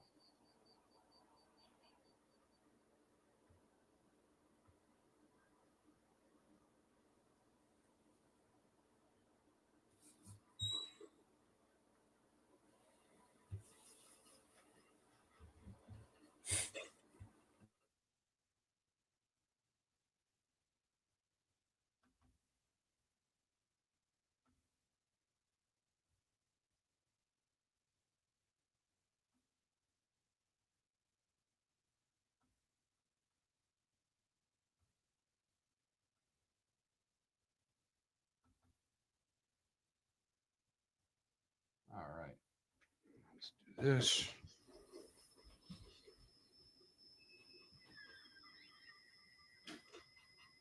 I gotta find some earbuds. That feedback's driving me nuts. I can't imagine how that is for you. Jeez.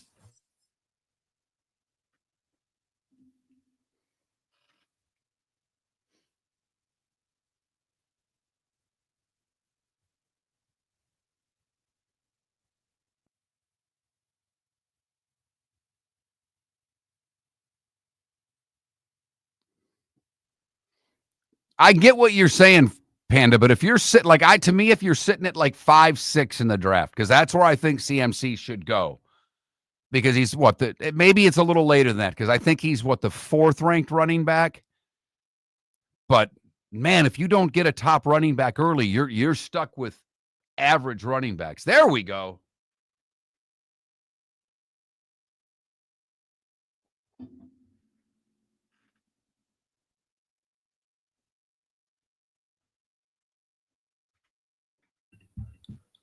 These are ginormous. Yes, they are.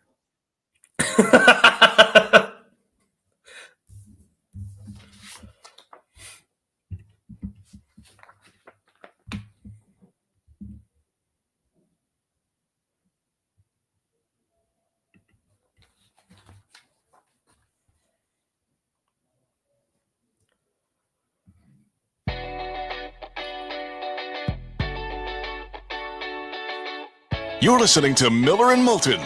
And now, here's Mark Miller and David Moulton.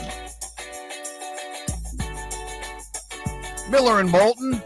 Trent Balley filling in for David this morning. Happy you could join us. Pat Kirwan, top of the 8 o'clock hour. We'll talk the National Football League with him.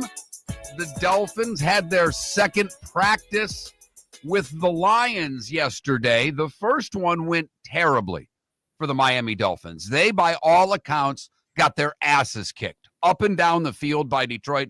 This is from both sides. This is from both sets of media.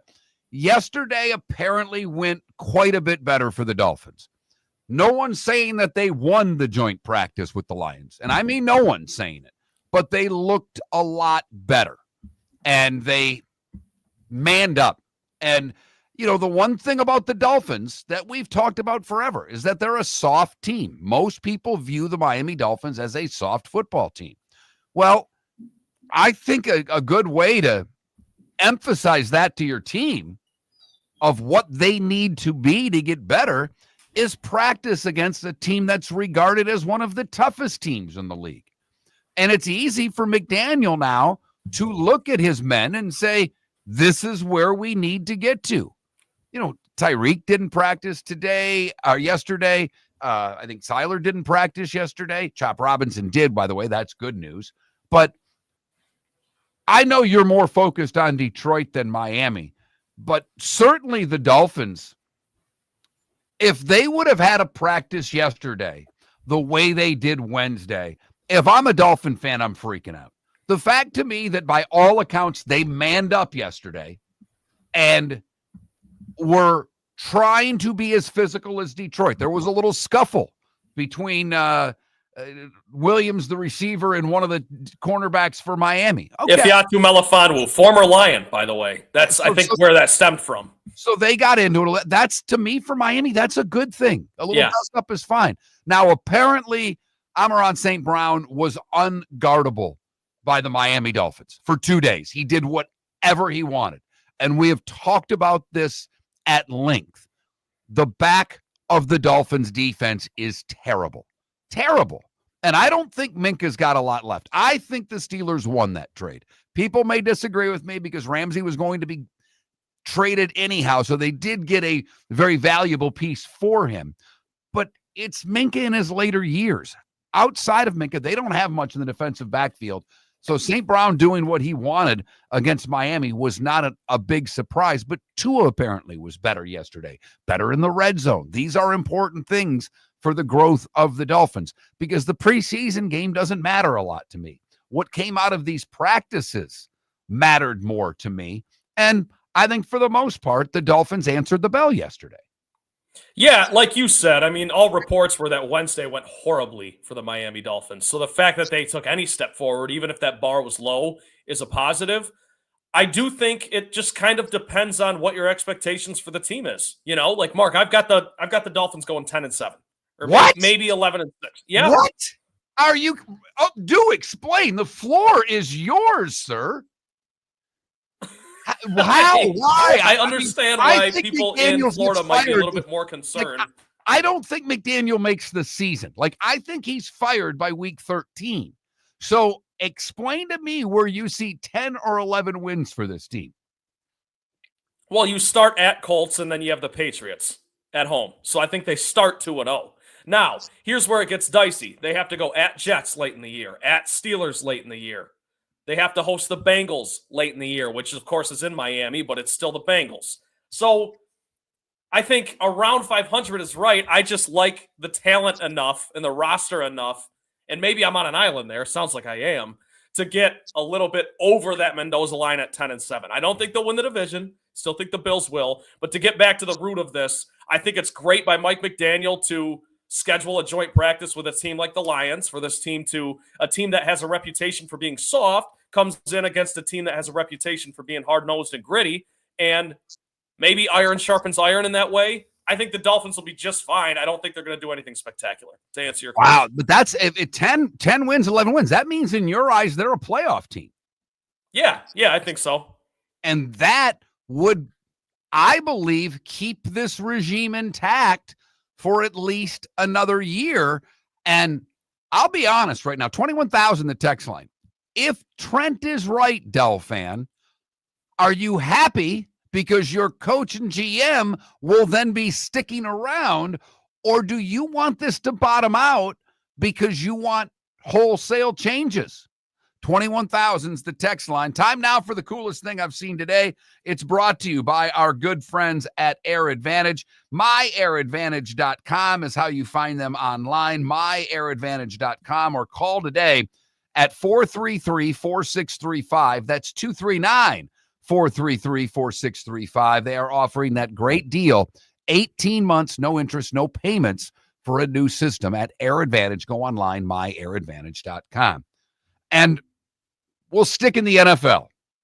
One of the big stories earlier this week was Landon Dickerson. He was hurt, carted off the field, and Eagles fans worried that it could have been the worst. It looks like it's not. He's going to have surgery, and he expects to be back week 1. It may be week 2, but he expects to be back week 1. But it didn't stop him from being a team leader yesterday at practice. I don't know if you caught this story, Trent, but Landon Dickerson while watching the joint practice between the Browns and the Eagles as they get ready for their preseason game, walked onto the field at the end of practice carrying a rather large duffel bag. And inside that duffel bag was what every offensive lineman wants at the end of practice: a nice cold beer. Landon Dickerson was passing out beers yesterday at practice. And apparently, not only did he play bartender for the Super Bowl champion Eagles, but a few Browns were able to get in on the beers he was dishing out.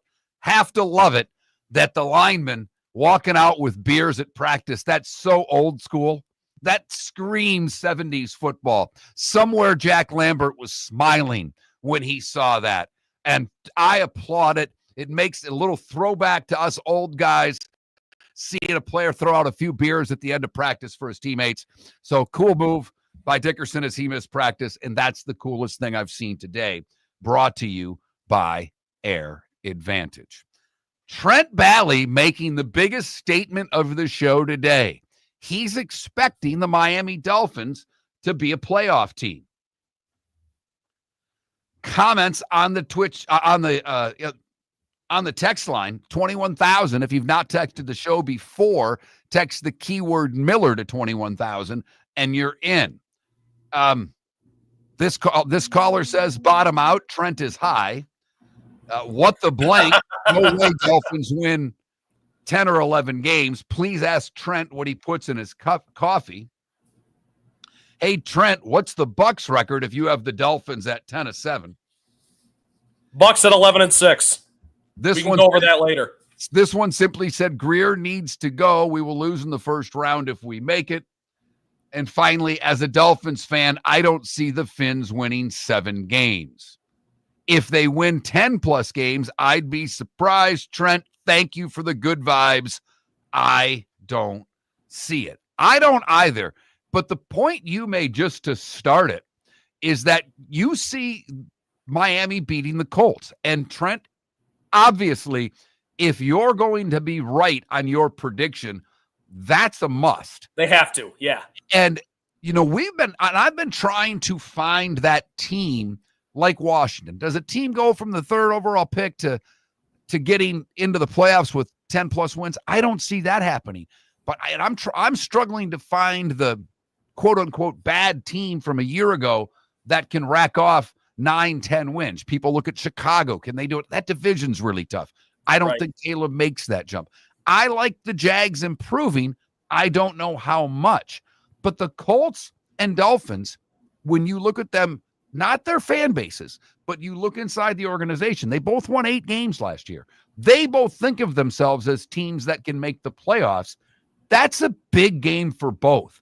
And whoever loses it is going to really regroup early, because that's one they're counting on if they're going to make the postseason.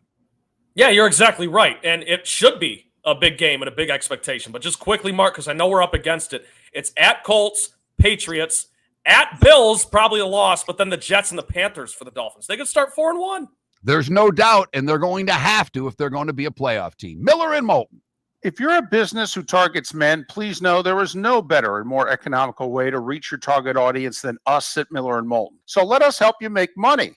You can reach out to Mark at that Mark Miller or me at the David Moulton on X, or text us at 21,000. We have a proven product, a good reputation, and lots of quality segments that we can attach your company's name to. Miller & Moulton, we're like that old pizza box. You've had the rest, now try the best. Miller & Moulton, millerandmoulton.com. Whether you're chasing peak performance, reigniting intimacy, or simply want to feel your best, Game Day Men's Health creates customized game plans to optimize your health. Call 239-427-3441 for our Bonita Springs and Naples location to set up your free testosterone test and consultation. Mention Miller Moulton Radio Show for 10% off your service. Find your maximum self with Game Day Men's Health, Bonita Springs and Naples, Florida. Call 239 427-3441 today. For over 50 years, the Nolan family has been dedicated to protecting local families. Nolan Family Insurance is a second-generation independent agency that specializes in home, flood, auto, and boat insurance. They take the time needed to explain your coverage options and answer your questions so you can make an informed decision that's right for you. If you're looking for an agency that treats you like family, call 941-639-1122 or go to NolanAgency.com. That's 941-639-1122 or NolanAgency.com. With summer approaching, time to take care of your own house. So stop into the Floor Meisters and see their huge in-stock selection of carpet. The Floor Meisters has 100 rolls to choose from, starting at $2.99 a square foot for carpet, pad, and installation. Come in and ask for Dave and have him show you the Dream Weaver Select. Many styles and colors to choose from to fit everyone's taste. Floor Meisters, 6281 Naples Boulevard in Naples, right next to Costco, or go to the web, floormeisters.com. This is Miller and Moulton.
Miami Dolphins schedule right here.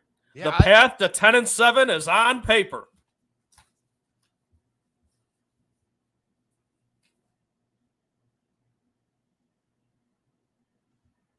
I do think at Jets and at Steelers, I have them winning one of those games. I don't know which one, but those are two cold weather games late in the year. That's trouble. And I'll even give you 4-1. I think they start? lose to the Chargers. Yeah. They're going to lose one of those two games at Cleveland, at Atlanta. Okay, see, I have them losing to the Chargers as well, but then I have them beating both Cleveland and Atlanta. So you have you have them going 4-1 on the road to start the season.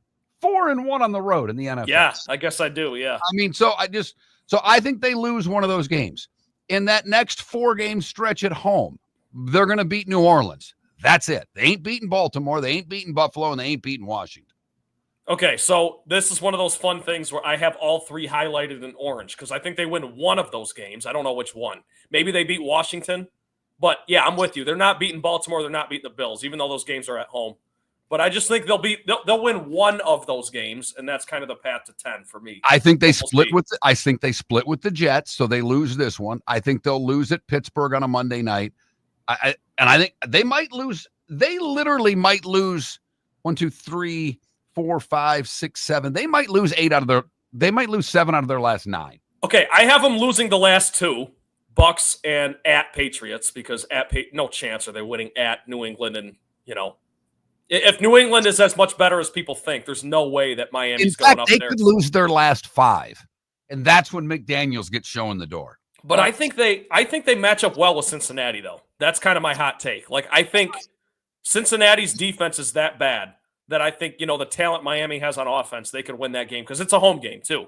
They don't have to go to Cincinnati and play outdoors in late December. We'll see. No. I love it. It's led to some great texts. And obviously, Canada relief, you're right. If Tua gets hurt, it's all out the door. It doesn't matter. But, I'm banking on you got to do these predictions thinking everyone's going to be healthy, which we know isn't the case. But right, you can't do predictions based on injury. It's no fun if you do it that way. Well, guys are going to get hurt, but if you want to say you don't like San Francisco, I'll at least give people credit. I don't like San Francisco because I don't think McCaffrey plays the whole season because he never really does. That okay. I understand. Yeah. And if you want to say Miami that Tua gets hurt, okay, he's been hurt a lot. But if someone comes, well, the Bills aren't going to win the division because Josh Allen's going to get hurt. What? Yeah, when does that ever happen? Right. Hey, how much time we got in the break here? 45 seconds. Oh, okay. Go do what you do. I was going to refill my water. I can talk for a minute till you get back. Okay, I'll be right back. Hustle, you got 40 seconds.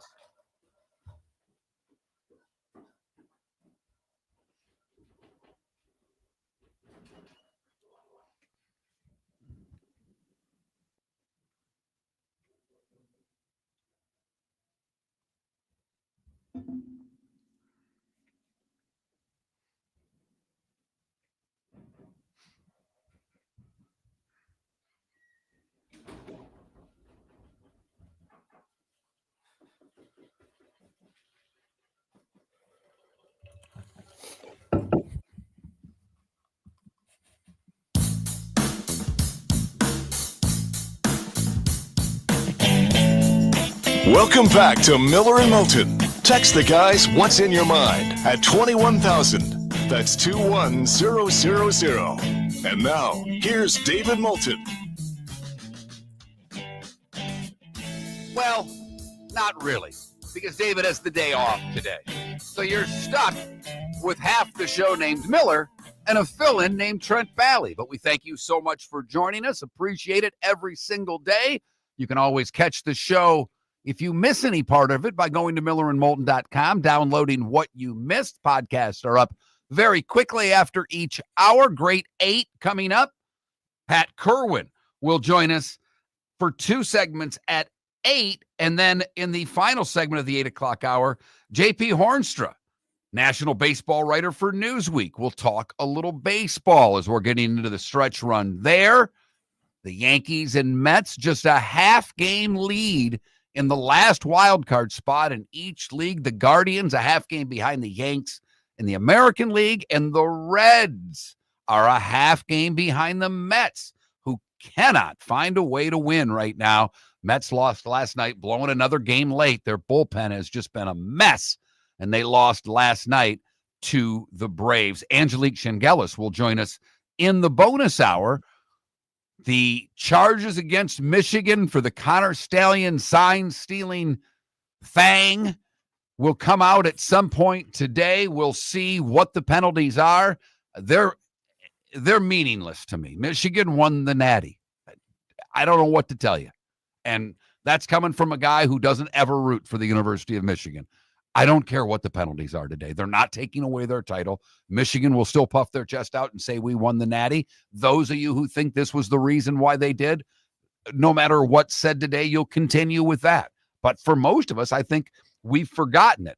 What none of us did forget is that Trent Balley moments ago said that the Miami Dolphins are going to be a playoff team this year. That has led to a lot of texts on our text line. 21,000 is the number. The keyword is Miller if you've never texted the show before. This texter simply just says, prediction sure to go wrong. Another says, I'll have of whatever Trent is snorting. Wow. Going all the way there, going past the black velvet into the Peruvian marching powder. I don't think so. Last person says, I think Trent's been hanging out with Rodgers and trying the ayahuasca, you know. Maybe it is. Maybe it was a trip to the mountains for Trent. No, I do know. I will say, I know Trent.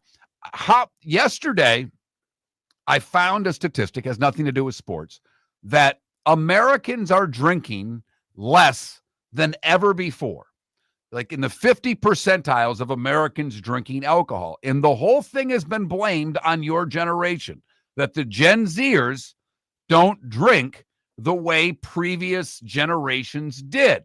I can't tell. I'm going to say that doesn't apply to Trent, because I know for a fact that you recently did, I think, have you already had the family camping trip?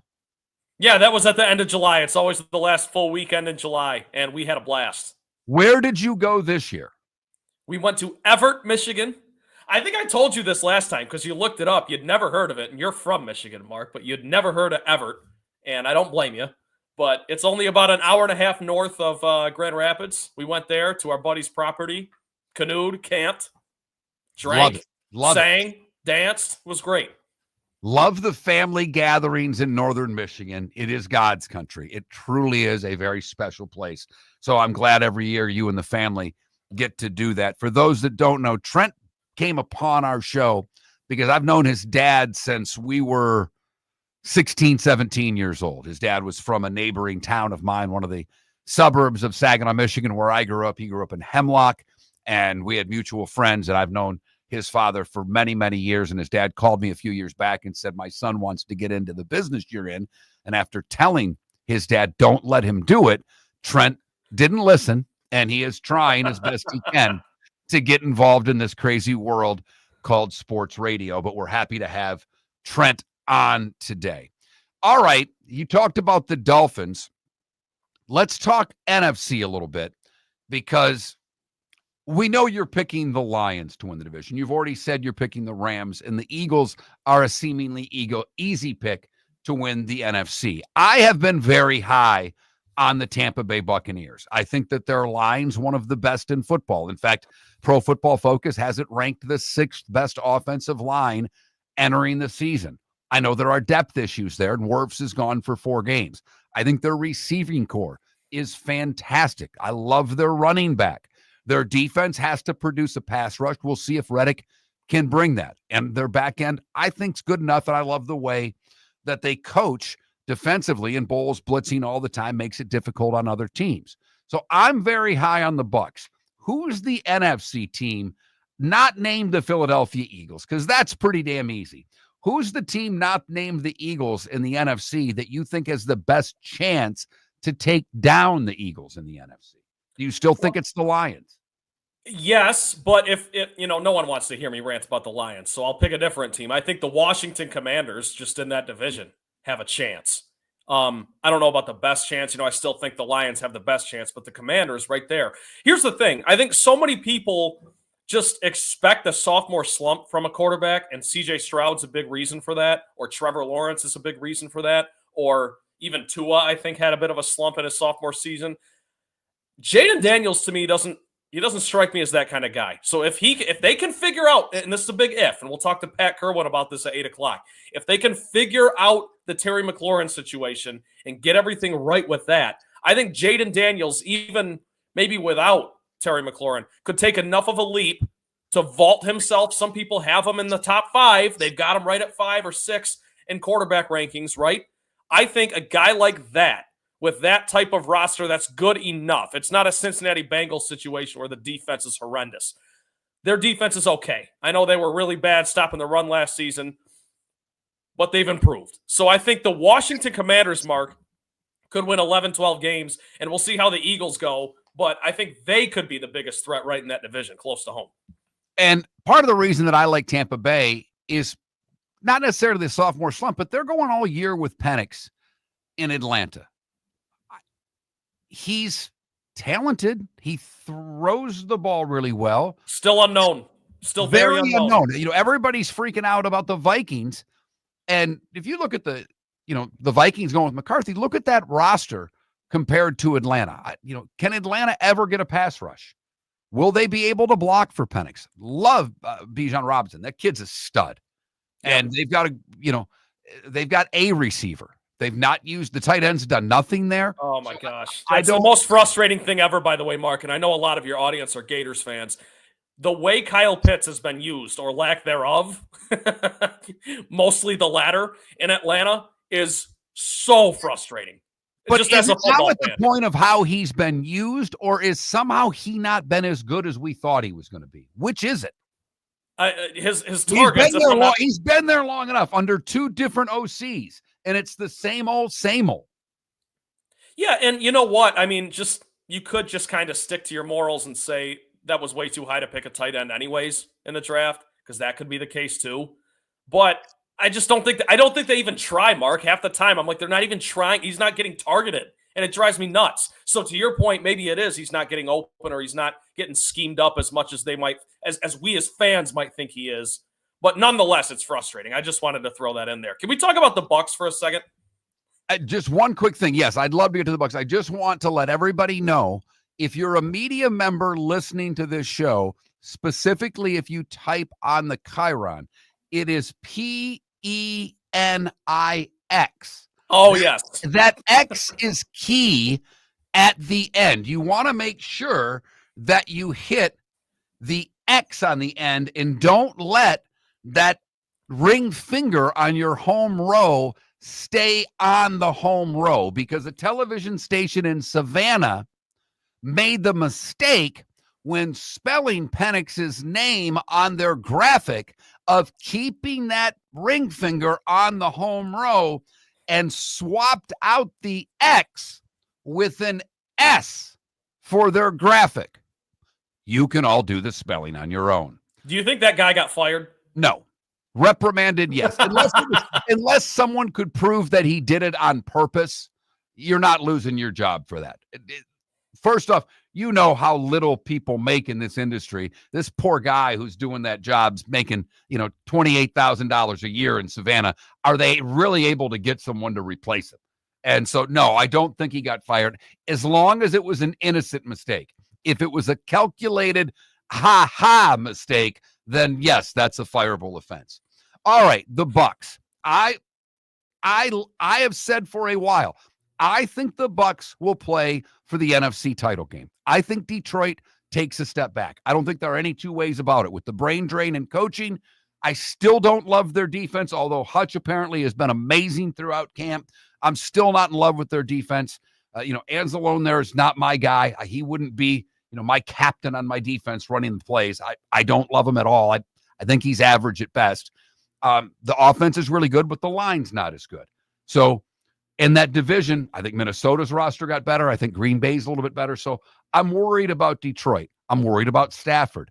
But I love Baker Mayfield. I love the receivers. I love the running back. I love the offensive line. If they can develop any kind of pass rush, I think they win that division and could possibly be the 2 seed.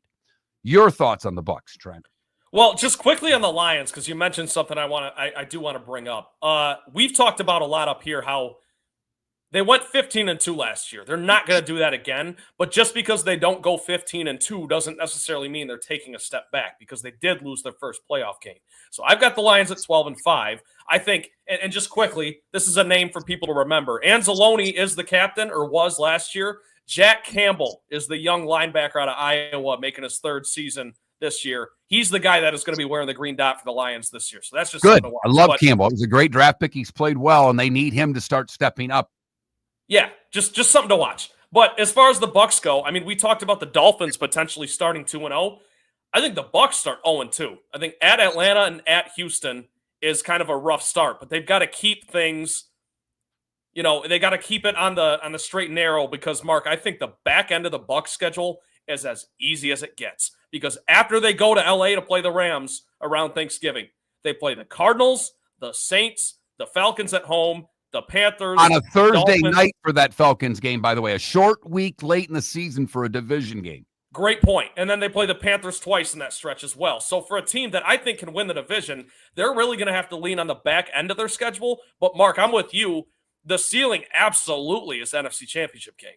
Like if there's only a handful of teams that are going to go, or a handful of teams that you think could go, maybe 4 or 5 teams that you think could be in the NFC Championship game, I don't see how you can argue the Bucks aren't one of those teams. Well, and that's the thing to me in the NFC. Like when I look at the AFC, obviously the Chiefs have been there, done that so many times. So you have to include them in your talk for the AFC Championship. I believe that Baltimore has the best roster. The Bills play Baltimore at home week 1. I think that's a huge game, may determine who the number 1 seed is. Denver's everybody's, it's hard to say surprise pick now, but Denver's the team that everybody's high on. Roster very, very good. Really good defense. Really good offensive line. I don't love their weapons, but I think between Sutton and Ingram, they're good. We'll see how the running back develops. That's going to be a big part of what Denver is. And Nix can't take that sidestep his sophomore year. I also think a little bit. A big part of the Denver optimism is Sean Payton. Let's just call a spade a spade. And you know what? He's earned it. He's in fact, Mark, in that same division, there are a lot of people, I know Pat's one of them, that think the Raiders might surprise. And I don't think they're going to do anything, but they might just be a lot better than people think. And that's because of Pete Carroll. So I can understand giving the coach the benefit of the doubt a little bit.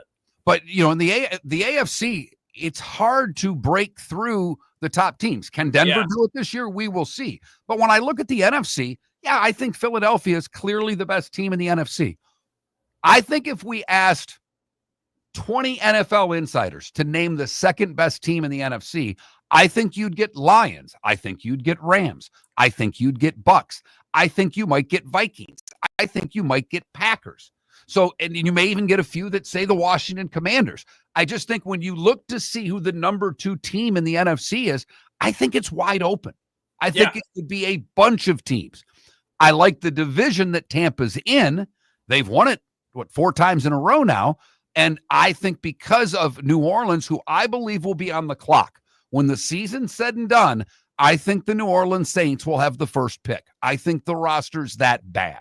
I think these quarterbacks that the kid from Louisville they brought in, what they have Rattler from, that's just a stopgap for whoever it is they're going to draft this year, because they're going to have the first overall pick.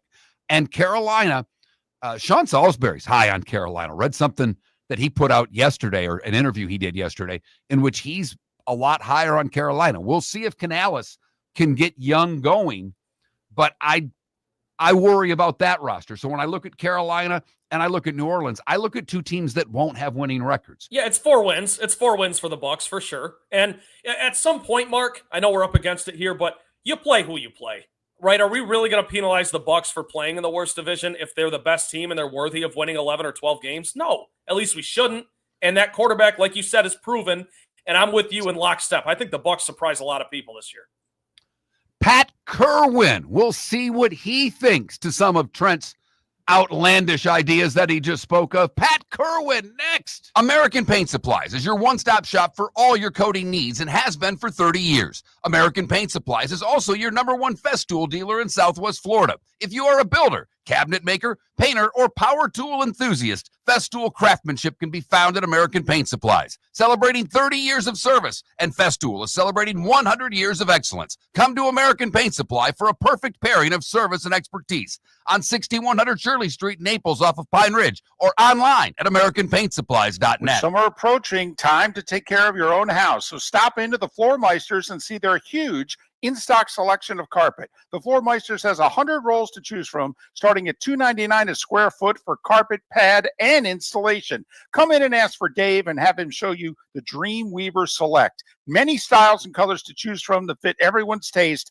Floor Meisters, 6281 Naples Boulevard in Naples, right next to Costco, or go to the web, floormeisters.com. Mark Miller for Sleep Treatment Direct. They are helping me with sleep apnea. And by helping me, I mean curing me. No more CPAP machine. No more snoring. No more tossing. No more waking up exhausted. Their expert team got me the right treatment, fast and hassle-free. If you want to feel energized and get rid of your snoring, call Sleep Treatment Direct today. 444-1741. That's 239-444-1741. Sleep Treatment Direct. Sleep safe and sound. Think we only fix windows? Think again. Your local Glass Doctor Home and Business does so much more to upgrade your home. We custom build stunning shower and bath enclosures, install sleek glass doors and windows, and can bring fresh life to foggy or cracked panes. Need a glass tabletop or a statement mirror? Yep, we do that too. If it's glass and it's in your home, we're the team to call. Call the Glass Doctor, we fix your pains. Oh yeah! Southwest Florida's scorching heat is on its way. Stay cool with Air Advantage. As a proud Rheem Pro partner, Air Advantage delivers top-notch air conditioning solutions to keep you cool and comfortable. Right now, enjoy 18 months, no interest, no payments on qualifying systems. Call 433-4635 today for expert installation and unbeatable comfort all summer long. Online at myairadvantage.com. Air Advantage. Call today, 433-4635. If you're a business who targets men, please know there is no better and more economical way to reach your target audience than us at Miller & Moulton. So let us help you make money. You can reach out to Mark at that Mark Miller or me at the David Moulton on X, or text us at 21,000. We have a proven product, a good reputation, and lots of quality segments that we can attach your company's name to. Miller & Moulton, we're like that old pizza box. You've had the rest, now try the best. Miller & Moulton, millerandmoulton.com. This is Miller and Moulton.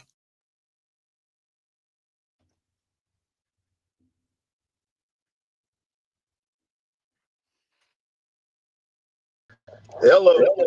Good morning, Pat. How are you? I'm doing fine. Trent, good to hear your voice. He's not there yet. All right. His camera will click on when he comes back. Hey, Pat. There he is. Yeah, Trent, how are you, man? I'm awesome. Good to talk to you. I've been looking forward to this all week. Good. Detroit's not winning the Super Bowl this year, so let's get that out of the way. If you say so. I'd love them to, but I got him at 12-5, Pat. 12-5. yep. They're not winning 15 games again, but No, not with they're that not. schedule. For the record, I don't think the Raiders are making the playoffs. Yeah, No, but they're going to be better, aren't they? Yeah. Oh, I was basing that on what you said when you were at camp out there. Yep. I listened to you guys that day. They got a lot of veterans on defense. Yeah. They're going to have. They're only keeping 25 guys from last year's team. That's You crazy. think about that. That's what he wild. did in Seattle. He just blew up the roster, and he's blowing it up now. But yeah, they'll be better. And you know what? They're going to beat somebody in the second half of the year that's going to ruin their playoffs. Yeah. They are that type of team. That's a great point. Because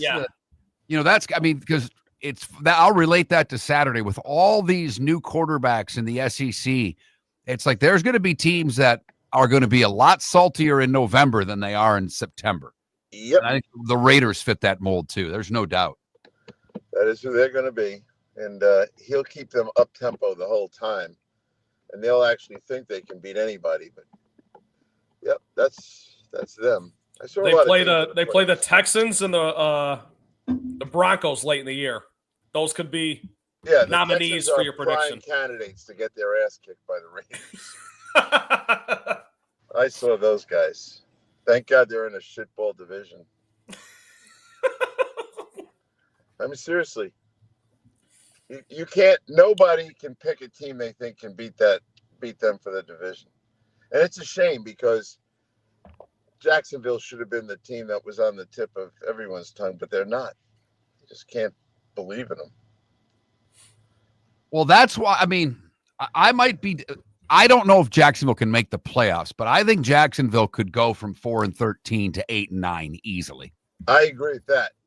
I think the quarterback's good enough, and Liam will do a good job. That's where I'm at. I mean, and I'm excited to watch Hunter. I don't know if he can play both ways, but I'm excited to watch the experiment, Pat. Yeah, I am too. But in my own mind, I don't think he can do it. Now, no one's going to let him just get away with doing it. That's the point I'll make, because they're going to, if he's at the corner on every rundown, they're going to run 9 routes with the White House and run his ass into the ground.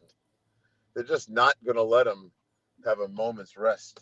I worry more about one side of the ball. Probably the offense is going to start complaining when he's on defense and he's not on the sideline for adjustments between series. What are you going to run out and say, hey, by the way, while you were covering that guy on routes that they never threw to, we changed the snap count and we changed the lineman for the for the 12 personnel set. A kid like that needs to be with his coach between every series, and he won't be with him at all if they try to pull this off. That's an excellent point. That's scary to think about what he wants. And by the way, I say this a lot. Every Wednesday morning at 9:00, the head coach blows a whistle in the building, and the offense goes to a meeting room and the defense goes to a meeting room. So he's definitely not going to one of those meetings every Wednesday. Right. So he'll be behind right away. You're listening to Miller and Moulton, coming at you from the Floormeister Studios. Floormeisters, keeping it real. And now, here's Mark Miller and David Moulton.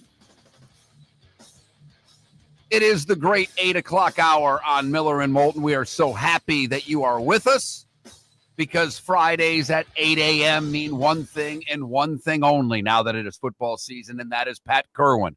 Pat joining us on the American Paint Supplies hotline, and Pat joins us twice a week all football season long and has done so for many, many years, courtesy of Pinchers. Pinchers with locations from Tampa to Key West. Pinchers, because you cannot fake fresh. Pat is back from Vegas, where he attended his final training camp. Pat, I am guessing it is good to finally be home. Yeah, it's good to get off airplanes that are never on time and leaving you in airports. I got left a couple times. Everyone's going through it. If you're flying anywhere, get ready for delays. And there was a big storm, I guess, in New York, and we're trying to get out of Vegas, so they postponed our departure. And then all of a sudden they go, "Hey, it's clearing up. We can go." So everyone was excited. Well, what turned out was at the airport in Newark, no jets left because of the storm, so there were no open gates. So when we got there on time, we had an hour and a half wait on the tarmac looking at the gate that never opened. So, Oh, there's nothing worse than that. A bunch of people that want to get off a plane, they've had enough. They've been on a flight for 3 hours and then wait for another hour and a half. Hey, I want to get to a lot of on-field stuff, but before we do, can I just ask you your thoughts yesterday? The appeals court or the Circuit Court of Appeals upheld the ruling that Brian Flores can continue his discrimination suit against the NFL. Between that and what happened in Vegas, that the Gruden deal can go to court, should the NFL be worried about one, both of these suits? From the league office standpoint, what do you think they're thinking about both of these suits right now? They should be very worried about this. If they're so into their own privacy, and I think both cases will tend to expose a lot of things. And then the question to you, Mark, will be, who's the fall guy in all this? Who's the guy that's going to get sacrificed in these cases? And I think someone who's not working there anymore might be the one that gets the most heat for this. Someone like Jeff Pash or somebody. So, yeah, those things are going on. The union's having their own problems. Look what's going on with that group. Right. So there are going to be some public displays of information that's going to really, I think, damage them a bit. But at the end of the day, I've said this 100 times on your show. The only thing that's going to stop the NFL from great success is the NFL. Nobody from the outside can apply any kind of pressure, any other sporting venture, entertainment, none of them. But from the internal, which is these two examples are part of that, yeah, there are going to be some problems from this. And you're right, because they like to keep things a secret, and this could expose a lot. All right, we've talked a lot of Dolphins today, and Trent has both David and I think that they're going to go backward. Our beat writer that covers the Dolphins, he doesn't like where they're. Chris Perkins, who works for the Sun Sentinel, does a great job and comes on the show a lot. Trent made the bold prediction of them winning 10 or 11 games. But I do want to talk about the last 2 days for the Dolphins and get your thoughts, because they've been practicing with the Lions. And McDaniel all offseason long has been talking about his team being tougher and how they're going to have a different approach, and he is going to make players accountable. Well, by all accounts on Wednesday, they were awful in practice. I mean, they just got destroyed by Detroit. Yesterday, by all accounts, it was more even. Detroit may have won the practice, but Miami showed up. And I thought that was a really good sign for the Dolphins, because if you're going to get tougher, Detroit's a pretty good team to scrimmage against to test your toughness. Your thoughts on these joint practices and what you think that means going forward for Miami? I got a lot of thoughts on joint practice. I'll get to that after we address the Miami situation. First off, you are who you are. And I think guys who try to change who they are, and Mike is trying to act like he's tough, I think the players won't buy it. They know who Mike is. And I've been with coaches that were hard, and I've been with coaches that have been soft or easy or like the players. Nothing could be more damaging than being called a player's coach if the team's not playing well. And nothing could be more damaging than a coach who's a tyrant and the team's not playing well. You have to be who you are. And he is not. I don't think the players are buying at all that he's all of a sudden tough. So I don't see them. And I think if you have to keep reminding them, you have a bad day and you got to remind them again, and then all of a sudden they kind of rev it up and go again. Yeah, I bet you the day after that, they got to go back and remind them again. So nope, not buying the Miami thing at all. Would love to, but I'm not buying it. Pat, one of the big reasons that I think they can reach 10 wins is because of the schedule they play, but particularly the beginning of it. They go at Colts, Patriots, at Bills, Jets, at Panthers. That's their first 5 games. I have them losing to the Bills in Buffalo, but am I crazy for thinking they could start 4-1? Well, I like you a lot, so I'm not going to call you crazy, but I'll call you crazy. I'm not trying to shoot them down, but I think the worst thing we do is start making believe we know the soft games and we know the hard games. There's a lot of people that are playing the Dolphins that are counting that as a soft team. And so it's kind of an interesting reality of who they are. And I don't know that they can maintain intensity. Like when your home team, Detroit, the head coach does not have to get into lectures about toughness and intensity. He is, and the team is an extension of him. And most teams are an extension of their coach. So, nope, not buying it. I would think they might be 3-2 if you really like them, but I don't think they can rev it up. I think they're going to give you that first day Detroit scrimmage. They're going to give you that in a game or two. And they're full of excuses all the time about why things happen. And I get a lot of them on our show, a lot of Dolphin fans, and they just are so defensive about everything you say. You cannot be objective with them. If you say anything like, are they really able to run the ball, Trent? Are they able to scare a defense into getting an extra guy in the box? No. So they won't take the run when they see it either. And Mike used to be the run game coordinator at the 49ers. Well, and I think your point about the teams looking at them, one of the teams that looks at them as a win is that Colts team. And I don't know, I hate their quarterback situation, but I do know at the line of scrimmage, the Colts are pretty tough. So the Dolphins' toughness gets challenged on the road week 1, because to me, the strength of what the Colts are their line of scrimmage players. And that's, the Dolphins' line on the D-line should be strong. Their O-line will get tested. And that's, to me, the litmus test right off the bat for Miami, because the Colts believe that they're a tough team. Yeah, they are, and they'll be physical. And, it depends. If Daniel Jones is under center, they probably can beat him. Couple things. If you're a veteran player on the Dolphins and you see your management and coach get rid of Jonnu and Jalen and not really replace them with better talent, that's a discouraging fact, where I guarantee there's a veteran he's told his agent, get me out of here. And so those kind of things are mistakes in my mind. When you're trying to convince your team, your fans, and your media that you are a playoff contender, you don't get rid of guys. You might not like them, but as Bill Cowher says, risk and reward.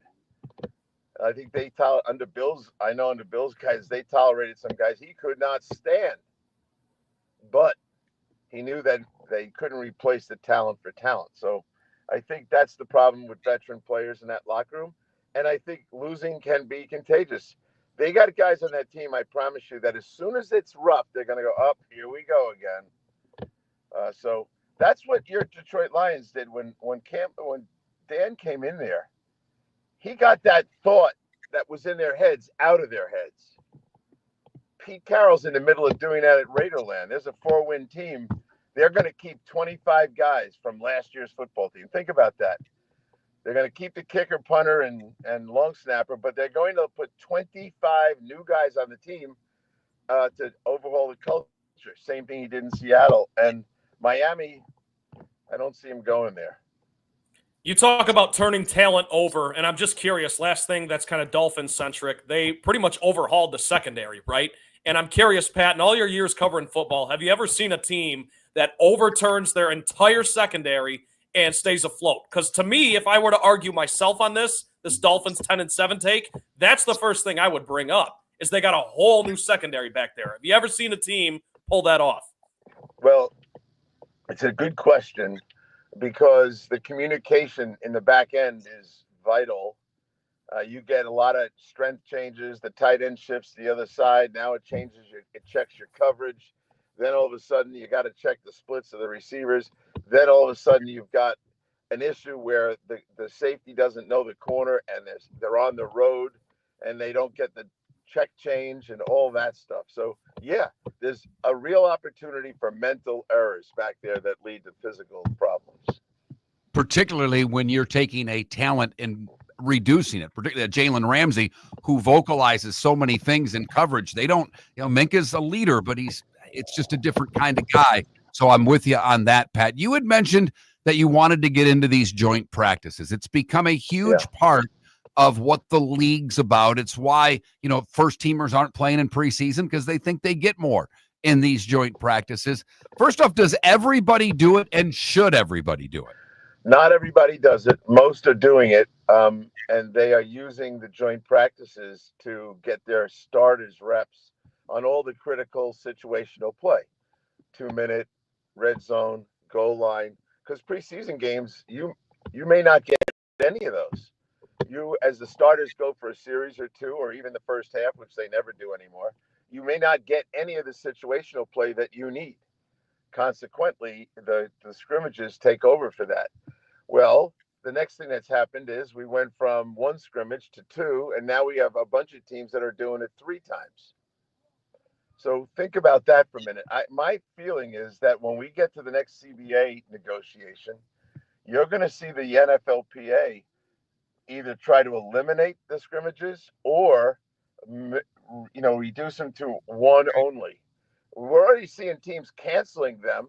I'm surprised San Francisco showed up at the Raiders. They left 17 guys at home that couldn't function in a scrimmage. We saw the Chargers cancel theirs. So I think you're going to see some kind of modification. And the owners are great for giving things away that they don't care about. The scrimmages don't make the league any money. Right. They cost a lot of money to bring 90 guys on the road to a hotel for 3 days. And so and this is true of the last time we had a CBA negotiation. Oh, you guys want less practice? No problem. We can get rid of that for you. We just don't want to give you more money. So, yeah, I think you're going to see some forms of change in that because of it. And then, this fights at them.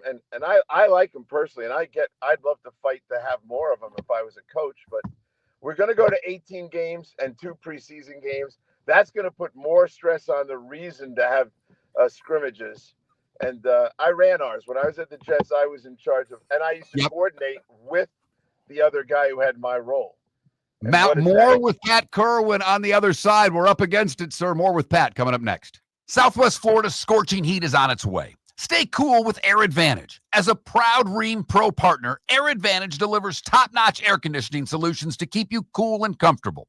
Right now, enjoy 18 months, no interest, no payments on qualifying systems. Call 433-4635 today for expert installation and unbeatable comfort all summer long. Online at myairadvantage.com.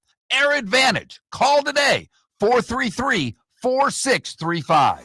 Whether you're chasing peak performance, reigniting intimacy, or simply want to feel your best, Game Day Men's Health creates customized game plans to optimize your health. Call 239-427-3441 for our Bonita Springs and Naples location to set up your free testosterone test and consultation. Mention Miller Moulton Radio Show for 10% off your service.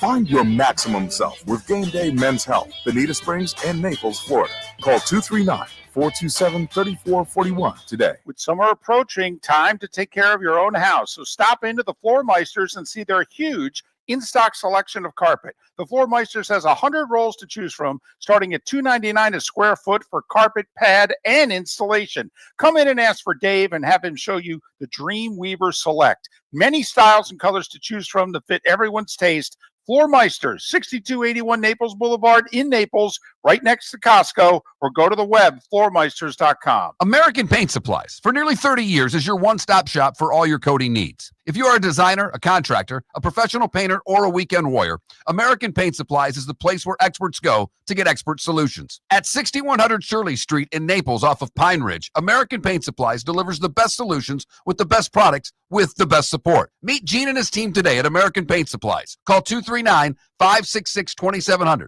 That's 566-2700 or online at AmericanPaintSupplies.net. This is Miller and Moulton.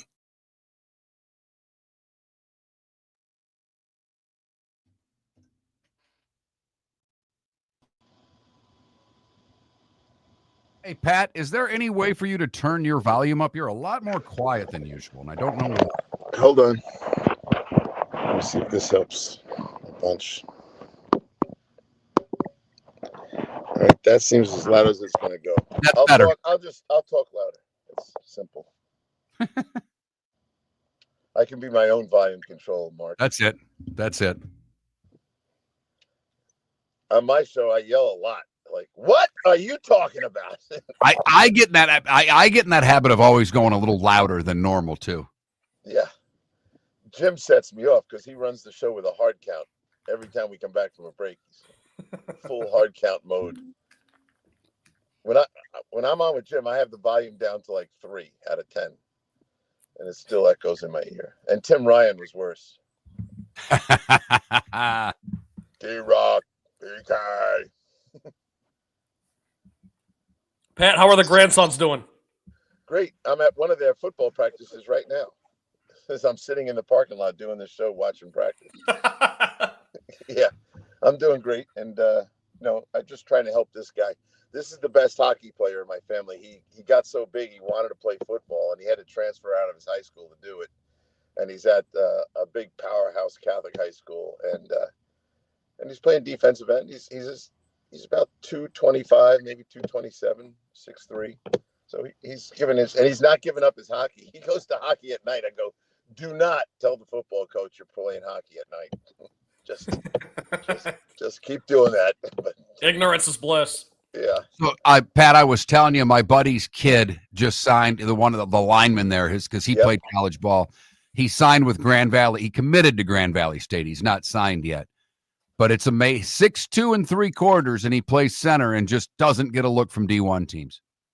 That's a shame because that center at the Raiders is small. And right. Well, that's really what I heard you talking about him, and that's literally why I brought it up. I'm like, man, Jordan Meredith. He's got great balance, and he's got feet.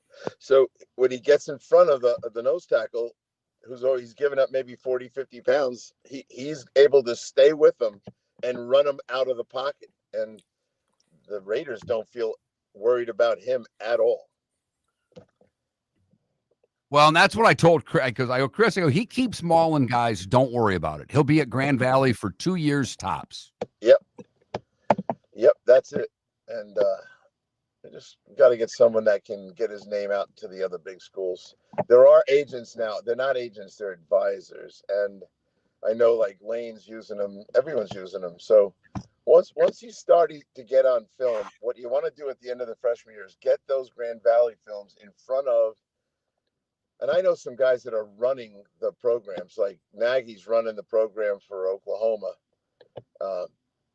And those are the kind of guys, I'll help you with a couple of them. I know them at a couple of teams where, once they're on film, we can send it to Nagy as an example, and let Nagy look at them and realize he's got a year to go. So that's the way to do it. It's funny you brought that up because this team that Brady's playing with, Red Bank Catholic, they have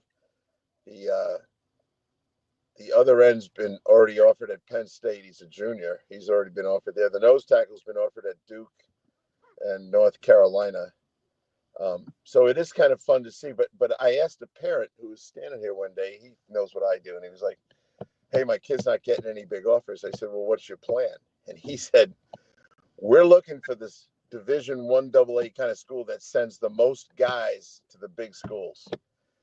Well, and that's, when he said Grand Valley puts guys into the league. So, he's at a program that knows what they're doing. Yep.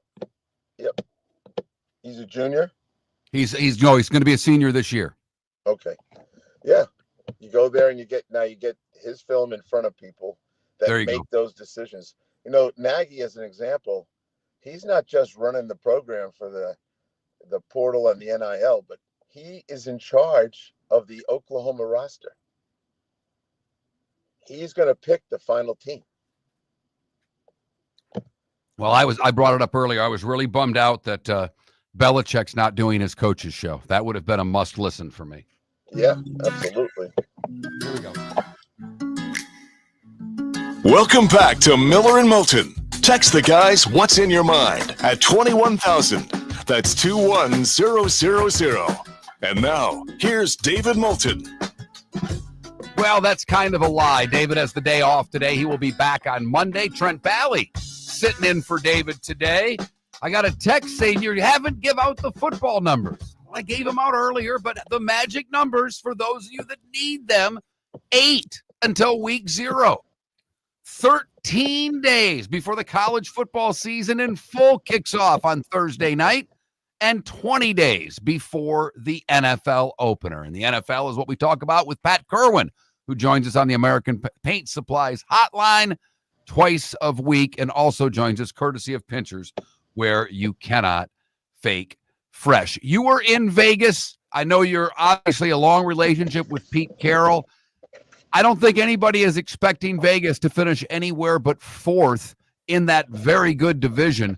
But how much better can the Raiders be than they were last year with what Pete's going to bring on?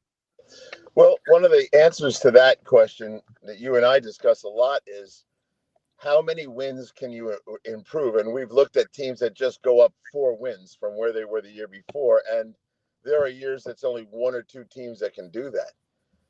And sometimes it's as interesting as Kansas City going from 12, to 15 or so. But down below, if you can get from 4 to 8, you've made a huge jump in the program. And I think that's where Pete's going to be, 7 or 8 wins. His first year in Seattle, he won 7 games, happened to win the division with 7 and 9. But I think 7 wins is realistic. And I would say this to you, Mark and Trent, I would think 4 of those wins will be in the second half of the year. If we had to stay in that division, just quickly, which quarterback head coach combo would you trust more? Harbaugh and Justin Herbert, or Sean Payton and Bo Nix? Because a lot of people are high on the latter. Yeah, I think most people think that Denver, and I got a guy yesterday call me about this subject, and he said, well, how come people are down on the Chiefs? I said, they're not down the Chiefs. They believe that the Broncos and the Chargers are closing in on the Chiefs. That's what people are starting to see, and I can give you a lot of reasons why.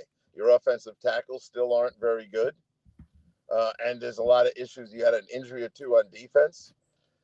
You got a 37-year-old tight end who says he's going to be reborn. The media is not buying that, so forget that part of it. Denver's a good football team. They have a real good defense, and the coach hit it right on Bo Nix. Bo Nix can do the things Peyton wants. Over there in Charger country, I love Herbert, but I'm tired of talking about how much I like Herbert. They haven't done a thing yet, and I would think that, to answer your question, Denver is ahead of them. Yeah, I'm the Chargers. David brought this up a while ago, and I think he's on to something. I don't know how much improved they are from a year ago, and now with the tackle being done, that's there's good defense on that. There's good D tackles. They're good ends. The Chiefs play solid defense. The Broncos have a really good defense. Losing Slater there, that's a big blow to this Charger team, and I'm just wondering how they score points. I know he's going to want to play it close to the vest. He's going to want to run the football, but losing the tackle hurts the run game, and I don't know about their weapons throwing the ball. I mean, the Chargers are going to have to play games in the 20 to 24 range, aren't they? I feel like the Chargers, and you guys might disagree, but and when asked to describe them, I said they're more inclined to have to outscore opponents. Where I don't see the Broncos as a team that has to outscore opponents to win. I mean, Cincinnati has to outscore people to win. And I think when you're in those kind of teams where you have to outscore to win, you get up against good defenses or the weather's against you. There's a lot of things that make an offense vulnerable. And I don't like when I think a team has to score 30 to win games. Pretty much the consensus is the AFC South is the worst division in football. I don't know if you agree with that or not, but I want to talk about that real quick because I know you had some choice words for the Texans. The Jags have a new coach. The Colts have their quarterback situation, and the Titans are right smack dab in the middle of a rebuild. How do you view that division shaking out, and is there more than one playoff team in that division? No, there won't be more than one, and there's a lot of reasons for that. I think we could see multiples out of the AFC West and multiples out of the AFC North. So when you ask that question, you have to ask yourself, who's the second best team in the South? And I don't think if you put Jacksonville in the AFC North, they'd be in last place. If you put them in the West, they'd be playing the Raiders for last place. So they're not good enough to get a wild card coming out of there. It's a one team division. I've been high on the Bucs all off season, and my reason is I don't think the division's that good. I don't know about Atlanta and Penix in year 2. I think the Saints are on the clock. But Carolina is a team that I don't think will be good, but how much better will they be? Because Bryce Young had been written off as a bust. By the latter half of last year, he looked a little better. Canales can coach a little bit. They brought in a good receiver for him this year. So when you look at Carolina, do you think they're a team, like the Raiders, Pat, that the second half of the season, and I bring it up because they play the Bucs, I think 2 of the last 3 games, could they be a disruptor to whether it's Tampa not winning the division or maybe Tampa not getting a 2 seed because of Carolina late in their improvement? Can they rebound at all and maybe get to 8 wins this year? I wouldn't bet $1 on it. That's the first thing. I would not be putting myself in a position to trust them or believe in them yet. I like the effort they had in the second half of the season. That's good, but I don't know that it's good enough to compete in the division. And I also think Atlanta is going to be okay. Now, Cousins looked phenomenal at practice, and I know the head coach has been talking about that. So you have to start asking yourself, Atlanta is going to be a problem for Carolina. That's no doubt in my mind how they're going to go. Like Mark kind of just brought up, I just want to stick with the Buccaneers for a second because, Pat, in my dumb fan mind sometimes, a lot of things I put stock into are a bye week in week 8 or 9. Is that as important as fans like me might think? Because I think when you have a schedule like Tampa does on the back end, playing the Panthers twice, getting your home game with the Falcons and the Saints, how impactful is a mid-season bye week? Oh, I make a big deal out of the bye weeks. I don't like the early ones. I actually do like the late ones. Usually the way we practice now, Trent, we're pretty cautious. We're still getting injuries, but you're not seeing a lot of the starters go down. Some of the injuries were layovers from last year, like Trent, like Will, the kid over in the lineman in Tampa. But no, I like late ones.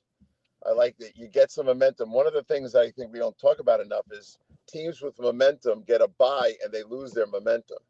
Right. And I don't like that. So when you're on a roll, weeks 4, 5, 6, 7, 8 in there, I'd like to keep playing. I don't like it the other way, but I think at some point you're tired and it's stale. And give me a late bye if I had my choice. Give me a late bye every time. Yeah, I'm with you there. I think teams just need that break. Trent said the AFC South's the worst division. I think the AFC North might be the most overrated division. People are so high on the Bengals. And I don't know, the Steelers, they probably win their 9 games. But are you convinced the Bengals are going to make this big improvement? I know they ended up winning all those games to get to 9 and 8. But that defense, to me, it's not better than it was a year ago. I know a new coach. That offensive line is going to give up a ton of sacks. When you look at the Bengals, what do you see, Pat? I see a lopsided football team.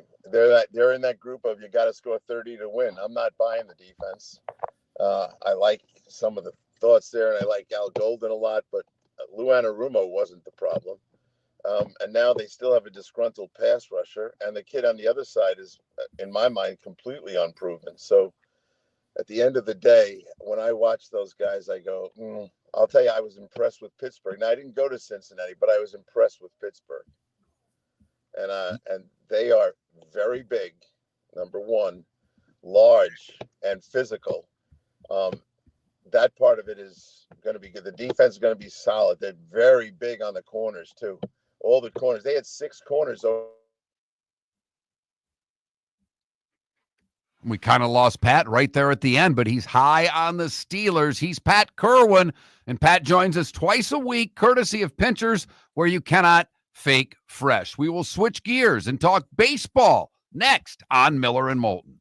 With summer approaching, time to take care of your own house. So stop into the Floor Meisters and see their huge in-stock selection of carpet. The Floor Meisters has 100 rolls to choose from, starting at $2.99 a square foot for carpet, pad, and installation. Come in and ask for Dave and have him show you the Dream Weaver Select. Many styles and colors to choose from to fit everyone's taste. Floor Meisters, 6281 Naples Boulevard in Naples, right next to Costco, or go to the web, floormeisters.com. For over 50 years, the Nolan family has been dedicated to protecting local families. Nolan Family Insurance is a second-generation independent agency that specializes in home, flood, auto, and boat insurance. They take the time needed to explain your coverage options and answer your questions so you can make an informed decision that's right for you. If you're looking for an agency that treats you like family, call 941-639-1122 or go to NolanAgency.com. That's 941-639-1122 or NolanAgency.com. Got a cracked window or foggy glass? Don't wait for the next storm to make it worse. Your local Glass Doctor Home and Business is just down the road and ready to help. From leaky frames to shattered panes, we've got the tools and the know-how to get your home or business storm ready. With flexible scheduling and our done right promise, you'll be in good hands. So before or after the weather hits, call your neighbors at Glass Doctor. Glass Doctor, Glass Doctor. Call the Glass Doctor, we fix your pains. Oh, yeah. American Paint Supplies, for nearly 30 years, is your one-stop shop for all your coating needs. If you are a designer, a contractor, a professional painter, or a weekend warrior, American Paint Supplies is the place where experts go to get expert solutions. At 6100 Shirley Street in Naples off of Pine Ridge, American Paint Supplies delivers the best solutions with the best products with the best support. Meet Gene and his team today at American Paint Supplies. Call 239-566-2700. That's 566-2700 or online at AmericanPaintSupplies.net. This is Miller and Moulton.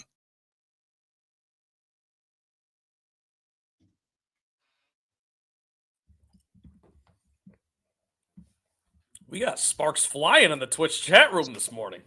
I don't even pay attention anymore, Trent. I get it. I quit paying any attention. I get it. It's not worth it.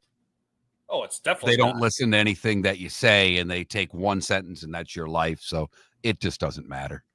It's whatever. I don't even have it up anymore. I don't even notice it. I try to put it on during the breaks to try to discuss things with people if they want to be rational, but for the most part, not worth it. You guys can have your own conversations.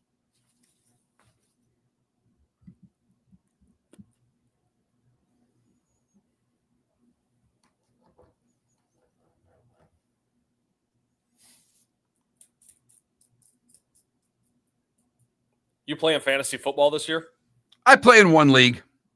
with your son? Yeah, son, and some of his friends, his boss, who's my ex-wife's cousin, and I know him. So, no, I mean, I get along with my ex-wife's family. Unbelievable. Okay, I was just laughing because. Oh, no. The No. Hammonds are all phenomenal people. I cannot say enough good things about that family. They're great. I love them. He's something. He thinks he's really, I mean, his dad's awesome.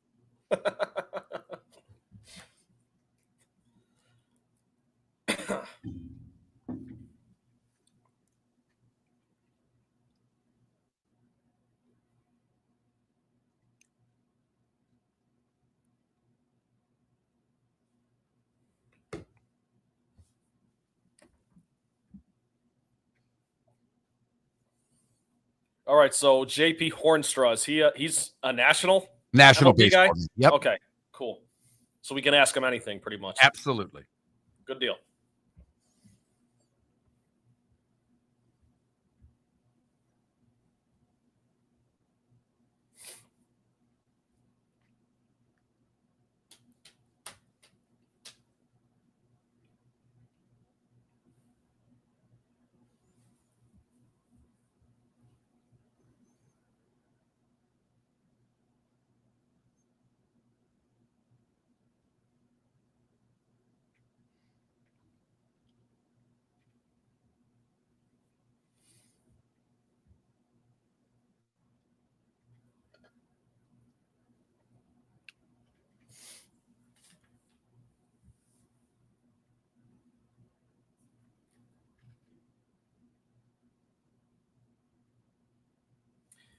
Mark, I looked into coming down there for this just for fun, but flights weren't as cheap as I thought they'd be. I thought like this time of year is the cheapest time to fly, but If flights just aren't cheap, period. yeah, that makes sense. But would have been fun to be in studio.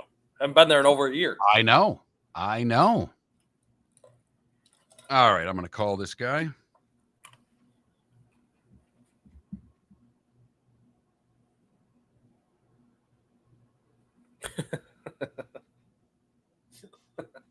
Beef prices in Florida.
You're listening to Miller and Moulton. And now, here's Mark Miller and David Moulton. Miller and Moulton expected to talk a little baseball, but no luck in getting a hold of our guests, so we are hopeful that JP will ring us back. In the meantime, the football discussion can continue. Angelique Chengelis will join us at the top of the hour to talk a little University of Michigan football. The Connor Stallions ruling is expected to come down today. What that will mean for Michigan is largely unknown. And to be brutally honest, I don't care. I get that Connor Stallions stole signs. I get what he did was illegal. I mean, the way he did it was different than what teams do during a game. It's pretty much laid out there for us. They're not taking away the natty. And even if they do, does that matter to any? I mean, which you know that they won't. So Harbaugh could be hit with some level 1 sanctions. Does Harbaugh care? No, he's coaching for the Chargers, and he's not coming back to college. I don't see that. I mean, does anybody see Jim Harbaugh returning to college? He went back to his alma mater and won them a national championship. You can't do any better. You simply cannot do any better. But do you think that he truly did want to go back to the NFL as much as he did? Or do you think the college, like what's going on at Michigan and what potentially could come out today, factored in a little bit? Or do you think it's just a non-factor? He just wanted to be back in the NFL? I think he wanted to be back in the NFL because he proved what he needed to prove at the collegiate level. He finally took down the Buckeyes. You know, he at the beginning, he wasn't even beating Sparty, for crying out loud. Then he started lambasting Michigan State as their program. You look at when Harbaugh came on, where they were and where Michigan State was, and they crisscrossed. He's back. He owns the state, or they own the state again. Michigan State's a dumpster fire in football. Yep. I mean, if they have a good year this year, Sparty goes to a bowl. That's their expectations. That's a pretty poor expectation for a collegiate football. In today's world, when your goal is, hey, we might make a bowl game, well, then you're not doing it right. Right. I guess 10 years ago when the system was a little bit different and the standard was a little bit different, that made sense. But nowadays, 6-6 ain't eck. But Mark, I do find the Michigan discussion very interesting. I'll be curious to see, because Harbaugh's going to get asked about it whenever something comes out, even though he's with the Chargers now. We all know that.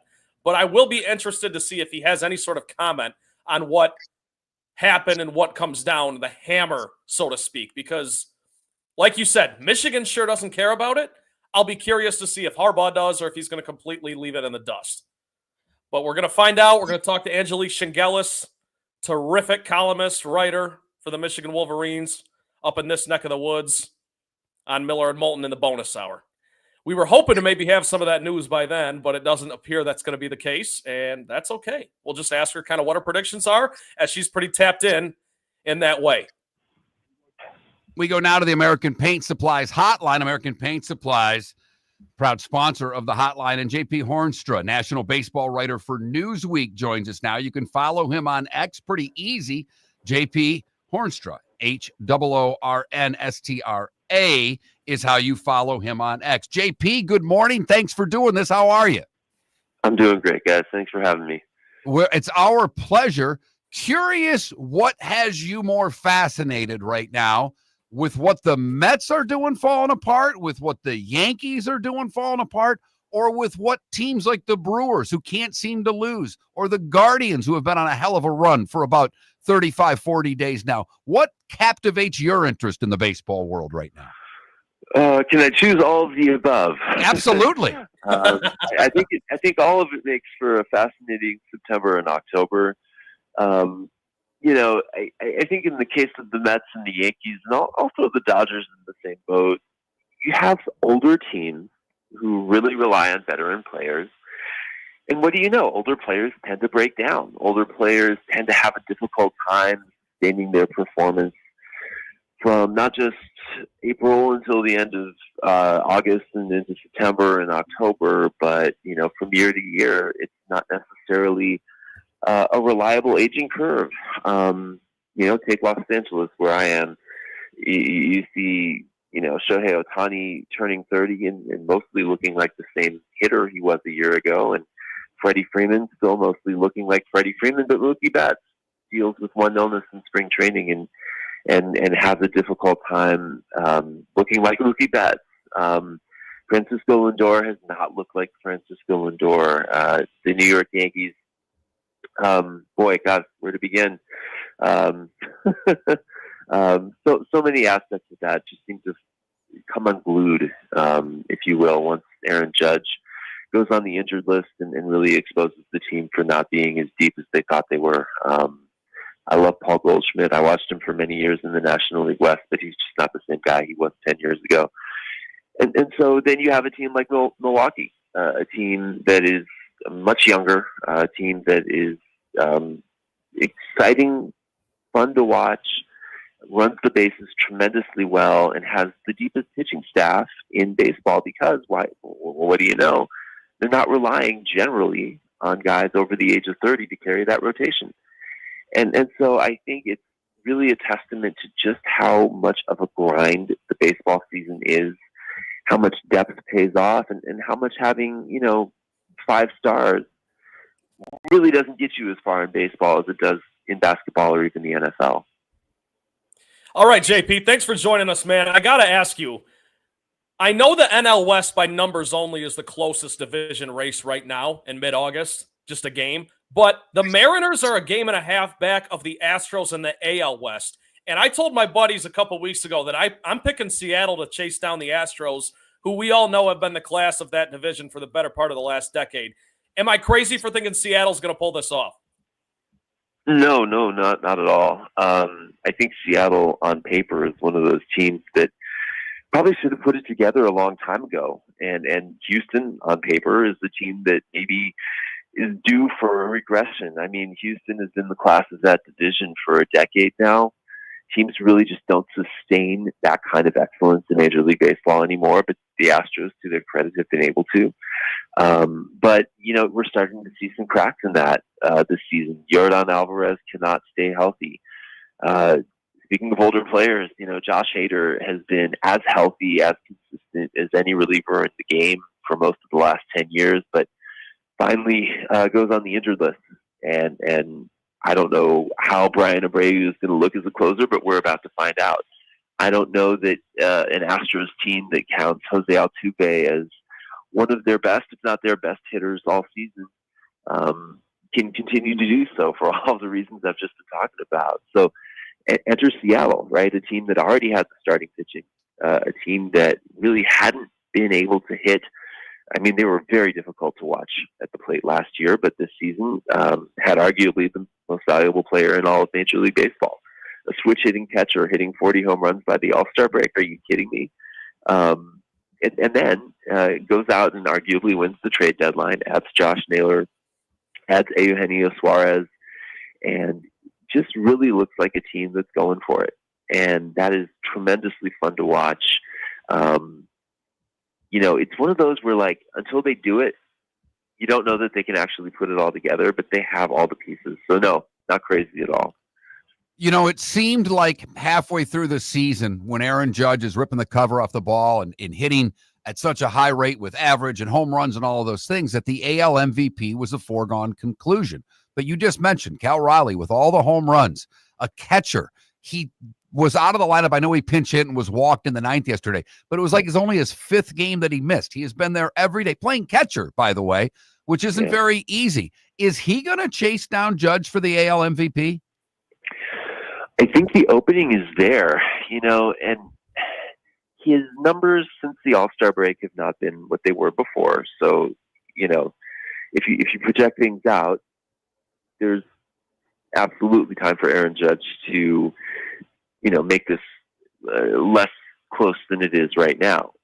Having said that, there is a narrative element, I think, to the MVP award that could be on Cal Raleigh's side if the Mariners are able to not just win the American League West, but, do so in such a way where he's still the leading figure in that run, and where the Yankees, if they're a wild card team, or if heaven forbid they miss the postseason altogether, even with Aaron Judge on the field, don't have the same narrative arc of their season that supports saying, yes, Aaron Judge is the most valuable player in baseball. And I'm not even talking about their statistics, right? Like, I think that the less time Aaron Judge spends on the field, the less his numbers are going to say, well, you have to vote for this guy. And even if Cal Raleigh, even if all he does, right, is hit 50 home runs and remains as available as he has been to this point in the season as the catcher for a division winner, that all of that in sum total, the stats, the storyline, is going to be very difficult to ignore. JP, not only are the Milwaukee Brewers the best team in baseball by record, they're 42-20 at home in Milwaukee. That is outstanding at this point in the season. What can you say about what Pat Murphy has done with the Brew Crew, and why potentially are they still getting overlooked for some egregious reason? Well, I think some of the reasons that they're getting overlooked, I'll start with that, are somewhat institutional. This is not a big media market. This is a team that's going to spend a lot of time over the last couple months of the season playing a lot of other teams that are not in big media markets. And so there's a little bit of just institutional fatigue that, writers in New York, and especially New York, but also in Los Angeles and some of the bigger West Coast cities, are just going to be focused on the bigger media markets. And that's through no fault of the Milwaukee Brewers. How are they doing it? They're doing it without hitting a lot of home runs, which I think is another reason why maybe they're getting overlooked. There's nobody offensively that you would look at and be like, well, they've got that guy. Clearly they're a good baseball team. No, I mean, it's a very deep lineup, boosted by guys whose best ability largely is putting the ball in play and getting on base. And it's a very old school way of, scoring runs, frankly. It's hard for pitchers to win the most valuable player award, but if I could give any unit in baseball, that is a pitching staff, a lineup, a bullpen, the most valuable player award, boy, that Milwaukee starting rotation, they run 7 deep, and I'm not exaggerating. They have 7 guys who would be starting in the group of 5 for probably any other team in baseball. But because, Chad Patrick doesn't have room in a 5-man rotation with Jacob Mizorowski and Brandon Woodruff now being healthy, he's a AAA, and he would probably be starting for any other team right now. This guy was, I'm picking on him because in a weak National League Rookie of the Year award field, he had a case. Now he's in AAA because that's how deep the Milwaukee pitching staff is. So I think it's very easy for the pitching depth to get overlooked. I think it's very easy for a good base running team to get overlooked. But Milwaukee's doing all the little things right. They very rarely make the kind of mistakes that stand out on a baseball field, which isn't to say that it isn't a team that can get beat, but because they do all those little things well, they're just not this obvious juggernaut. And yet, that's kind of who they've been all year. They're the only National League team on pace to win 100 games right now. And to your point, they're, I think, 19th in home runs in the league, but they run the bases well. They play defense incredibly well. 3 outs or 3 outs. They're not making an error and giving a team another chance, but they don't mash. And at the end of the day, I think when people look at the Phillies and the Dodgers, if it comes to a series, the long ball could be the difference. If it's not the Brewers in the NL, is it the Phillies? I would. It's so even once you get past Milwaukee, just in terms of strengths and weaknesses, right? I love the Phillies on paper. I question, again, we're talking about how older players are able to hold up from March until October. I don't know that a team being led by Bryce Harper, Trey Turner, and Kyle Schwarber, as great as those players are, I'll throw in the Castellanos in there too, are going to be the same guys from March until the end of the season. I think what they, benefit from by virtue of their postseason experience could be a hindrance if their bodies just start to break down. For some of those reasons, I'm a little less worried about San Diego, which has, I think, on paper, an arguably as talented team as the Philadelphia Phillies. In the same breath, I say that, right? And Michael King, who's been arguably their best starting pitcher when healthy. I know Nick Pavetta's having a great year, but King just went back on the injured list after just having come off not too long ago.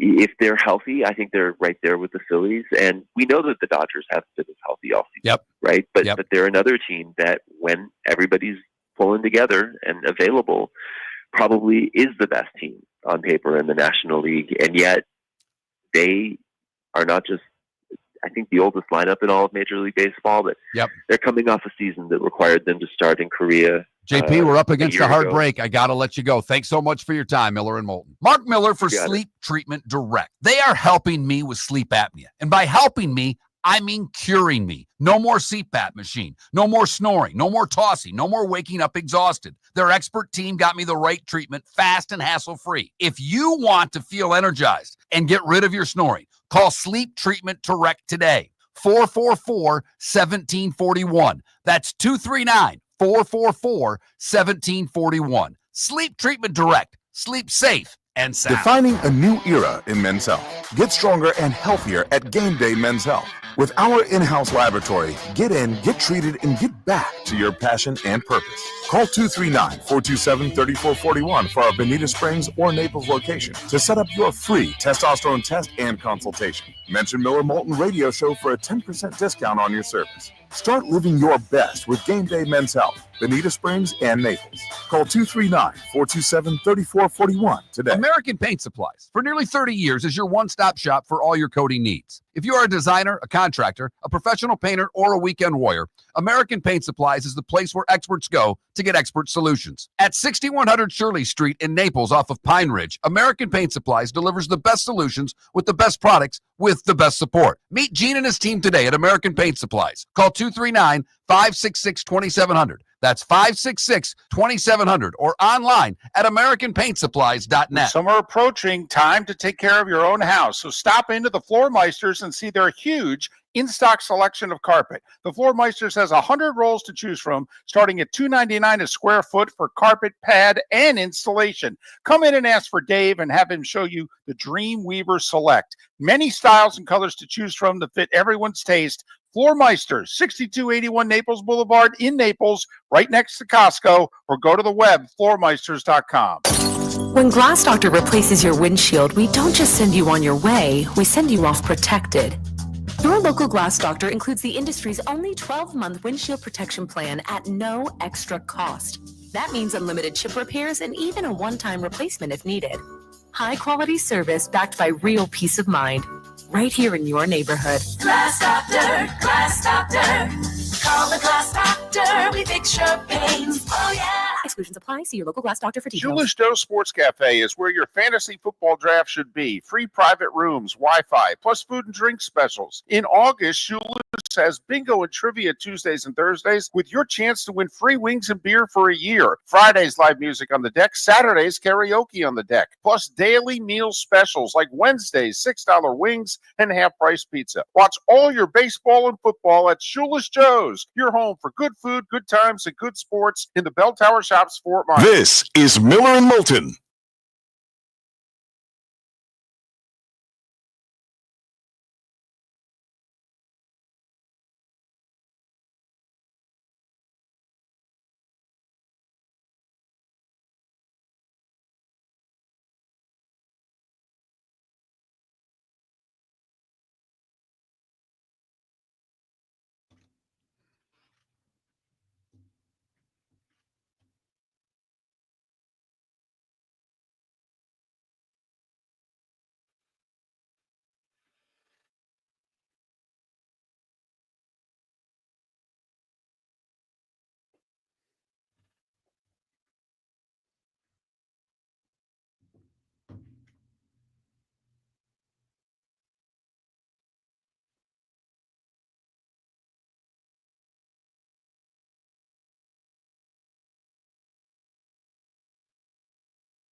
Damn, who's running this show today? I can't get a break on time. Pat went way over. I got who's running this place, for crying out loud? He sucks. Do you ever just go through it and then take a 30-second ad off? I should have with Pat there. I should have blown out a 30-second ad. He was so far after it, but that's where if I would have had, no offense to you, if I'd have had David, I'd have let him do that and I'd have counted it down. Trying to get everything done there was a little harder, but that's on me. Whatever. No, it is really hard to do both. I'll give you that, man.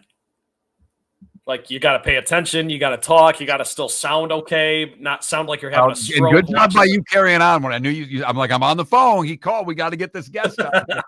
I was just plugging Angelique, basically. Yeah, well, I heard you, and the problem was I gave him the number to call, but he called back my phone, so I had to answer my cell and then tell him I'm going to call him on underline, and so it is what it is. It happens. No biggie. Live radio.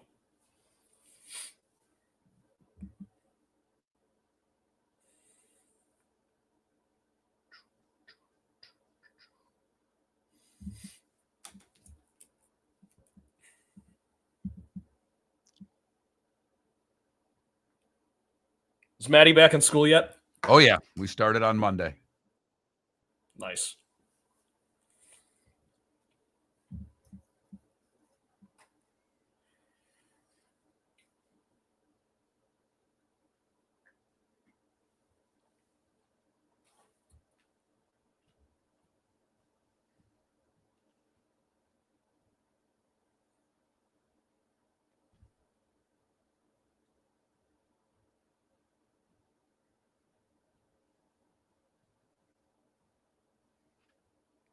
Oh, crap. I got to call Angelique. Shit.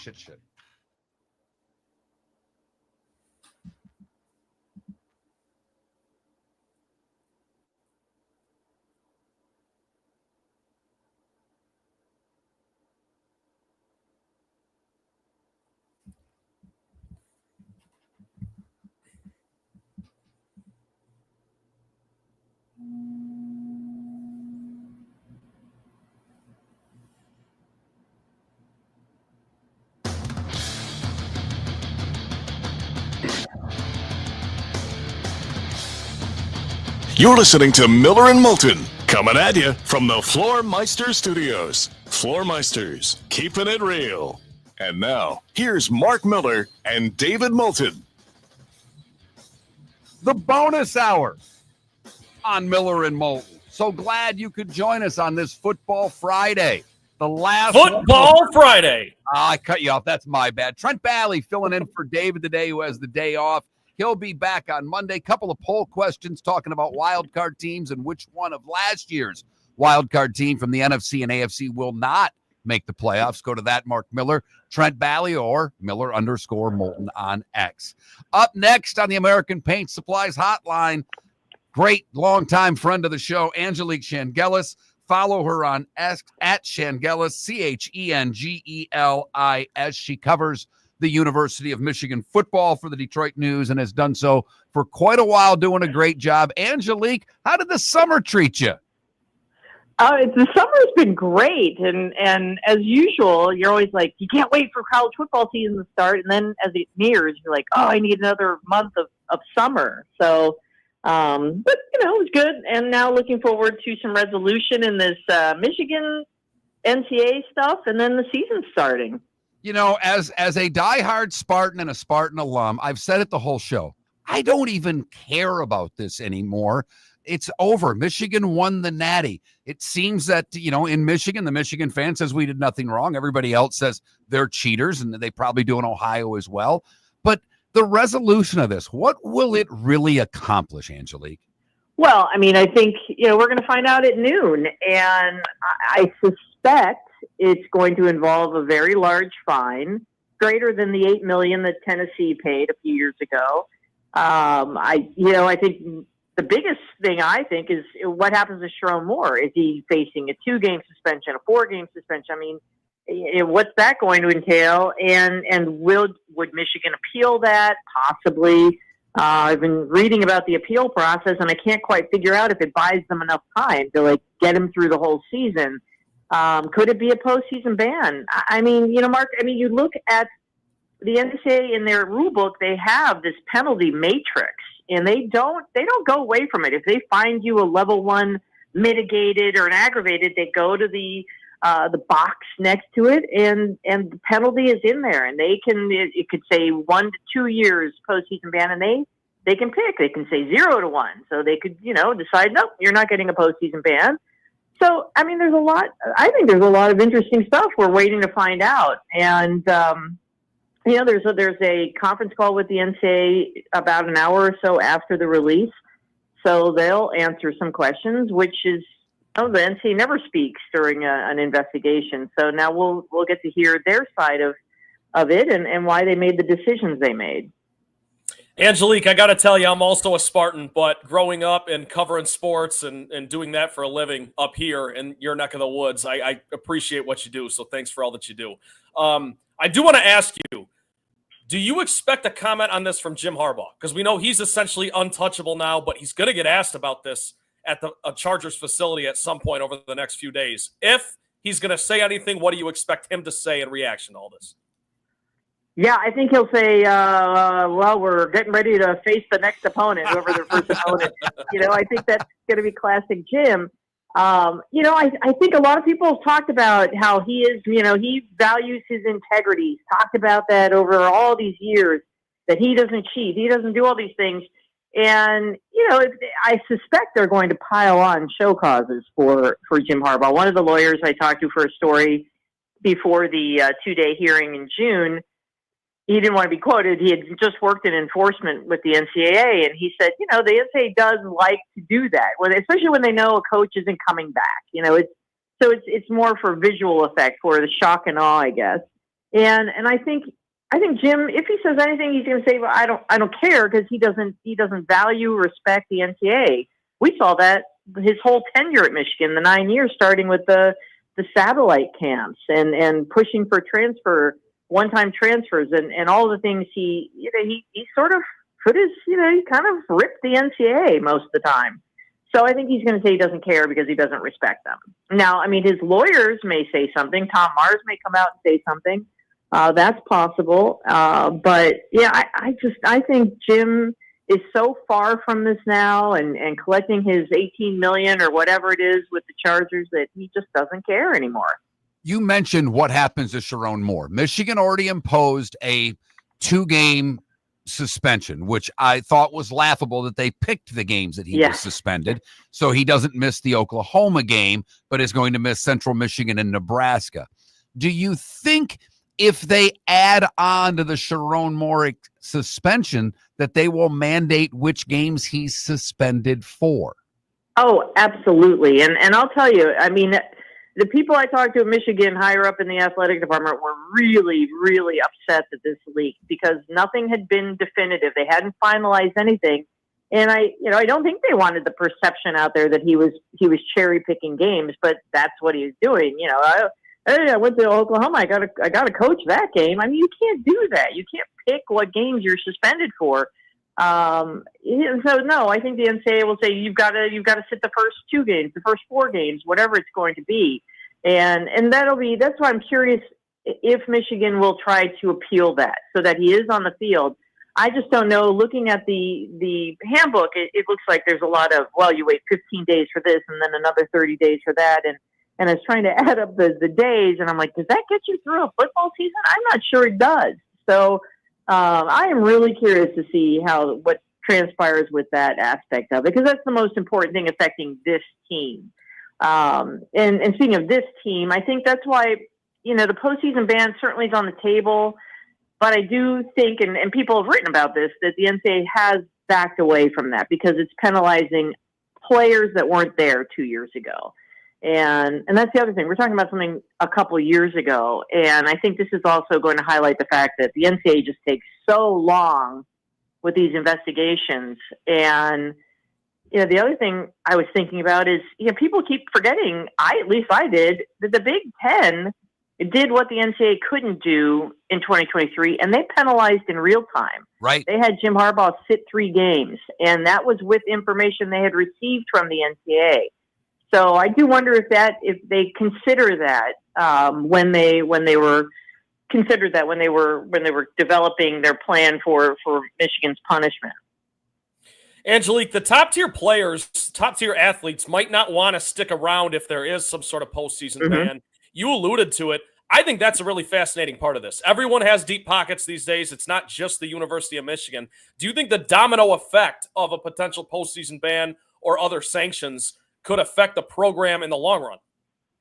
Well, sure. I mean, I think that in this day and age with revenue sharing and NIL and all the money, as you said, that's everywhere. Of course, I think there's going to be calls to agents and say, well, does so-and-so really want to stick around if they're not going to be able to play in the CFP or a bowl game? Yeah, I think that there will be those calls.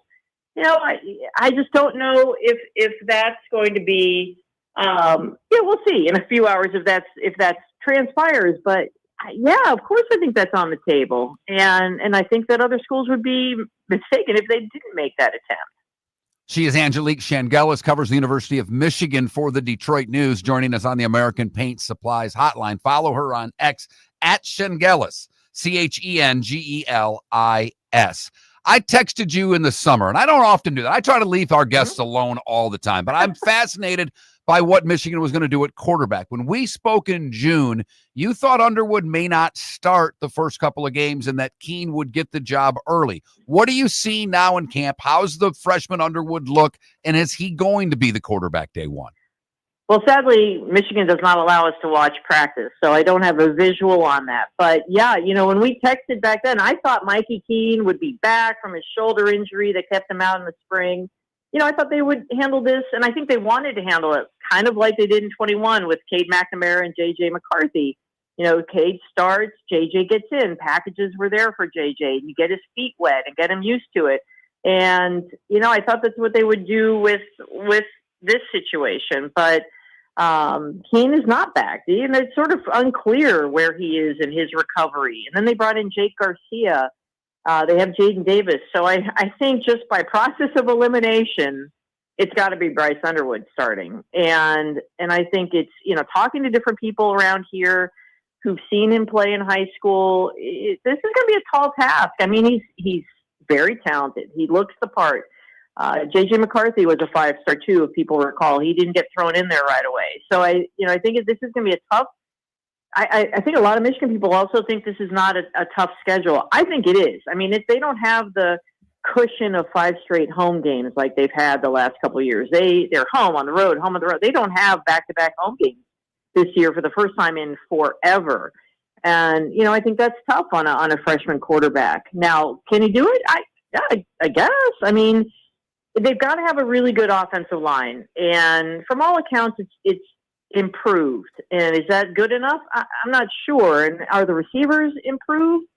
A little bit. I'm not sure that they're, this has been a position that's really been a struggle the last couple of years since Roman Wilson was here and Cornelius Johnson. So I think that there are still a lot of unknowns. I think they really have to keep those running backs healthy and keep that offensive line stout, because I think that's going to be the bread and butter. It has been for Michigan, and I think it will be even more important this year with a freshman quarterback.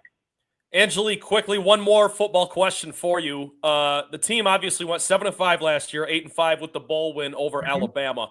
What qualifies as a successful season for the Michigan Wolverines in 2025?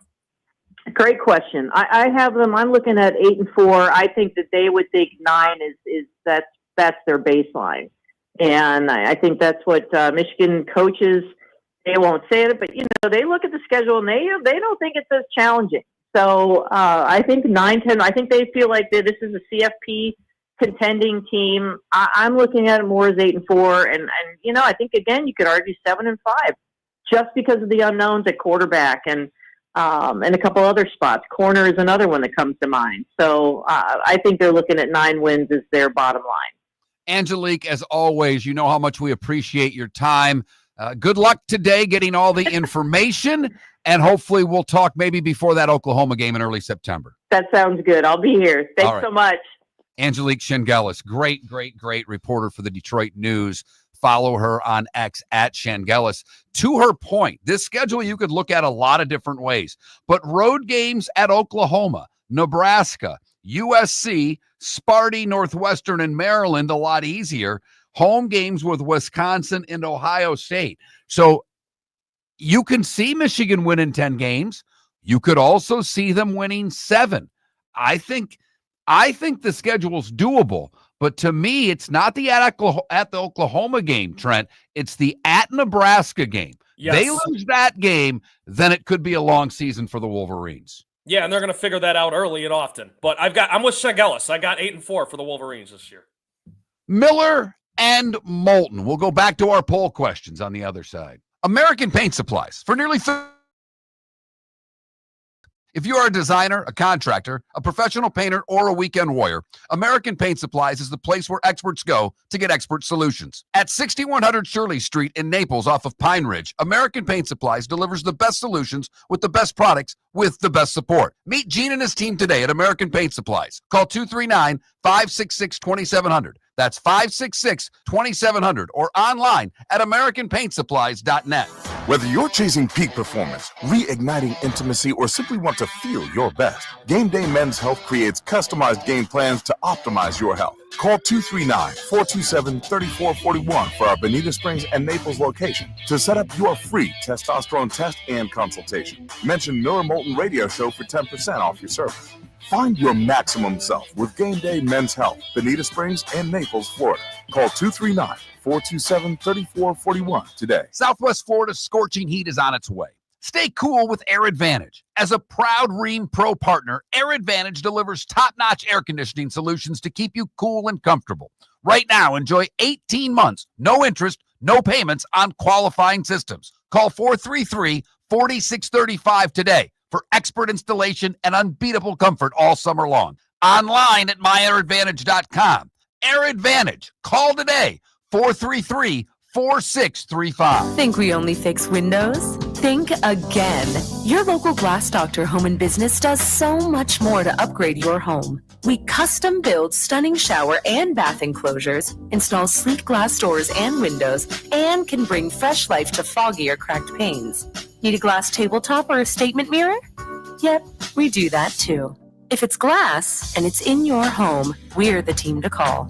Call the Glass Doctor, we fix your pains. Oh yeah! This is Miller and Moulton.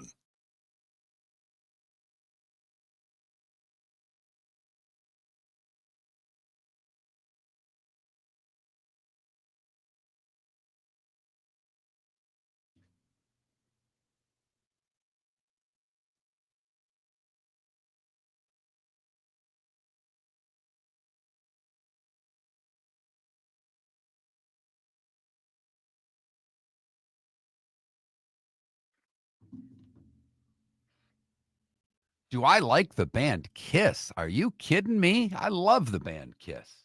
How can you not like the band Kiss? In fact, going to talk a little Kiss, and today was the day when today.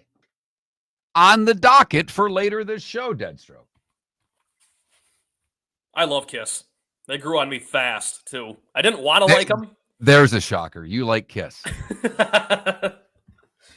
They've quickly become like my probably third favorite band. I think you would. There's a Bill Burr thing that I've seen, and he was talking about, I guess, meeting Eddie Vedder, and he told him how much he hated him because Bill Burr was a hair metal guy. Yeah. And he said, Nirvana comes out, and he goes, and then Pearl Jam just ruined it. And then we just had all this music of everybody being depressed and all my stuff. What happened to, rock and roll and good times? Yeah, partying. It's a funny bit. But you of all people would love it. I'll check that out.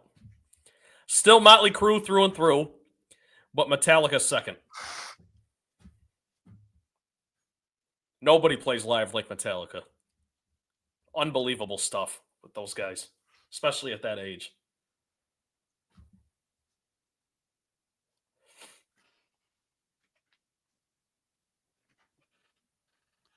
Well, I think he's funny. You think he sucks? That's the beauty of life. Burr sucks. I think he's hysterical. I think he's really. Well, I think he's really. He makes me laugh. But whatever. It's each his own.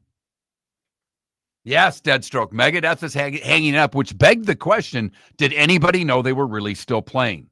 When I saw that Megadeth announced their retirement, I'm like, they're still functioning as a band. Yeah, it's really just Dave Mustaine at this point. Oh, yeah. He kicked out the bass player who founded the band with him.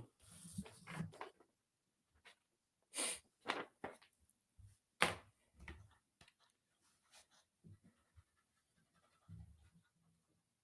boy. Skip, that sounds awesome. What year was that, roughly? Like, what tour? What album were they promoting?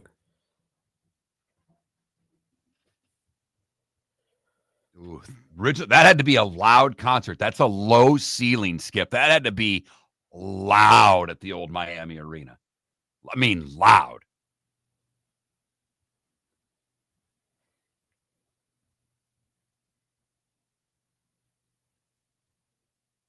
My first concert was Jay-Z and Beyonce. It was awesome.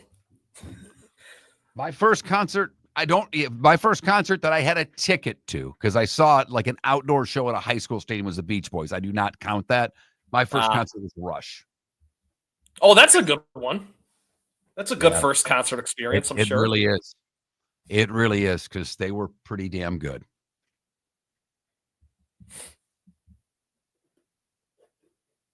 Yeah, I joke with my buddies because my first concert was Jay-Z and Beyonce, and I was not only a white guy, I was a guy. I was a double minority at that concert because it was a lot of women and it was a lot of, Yeah, exactly. That's I felt like a fish out of water, but it was awesome. They were great. My kid just went to a rap show, and he's like, two of his friends like wanted him to come, and he's like, he went. He goes, God, it was awful. Rap concerts don't translate really. Now, Wiz was the headliner, and he's like, that wasn't even that good. He goes, I liked Wiz back in the day. They just don't. It doesn't translate because they're like almost screaming rapping instead of just like they don't sound like they do on the record. Not that you have to, but you got to be close. You got to be in the general vicinity. Yeah, I'm with you there.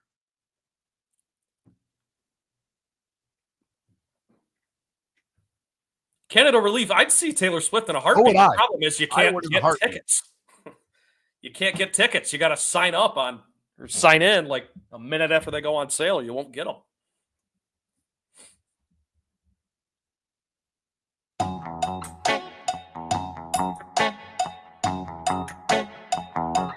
You're listening to Miller and Moulton.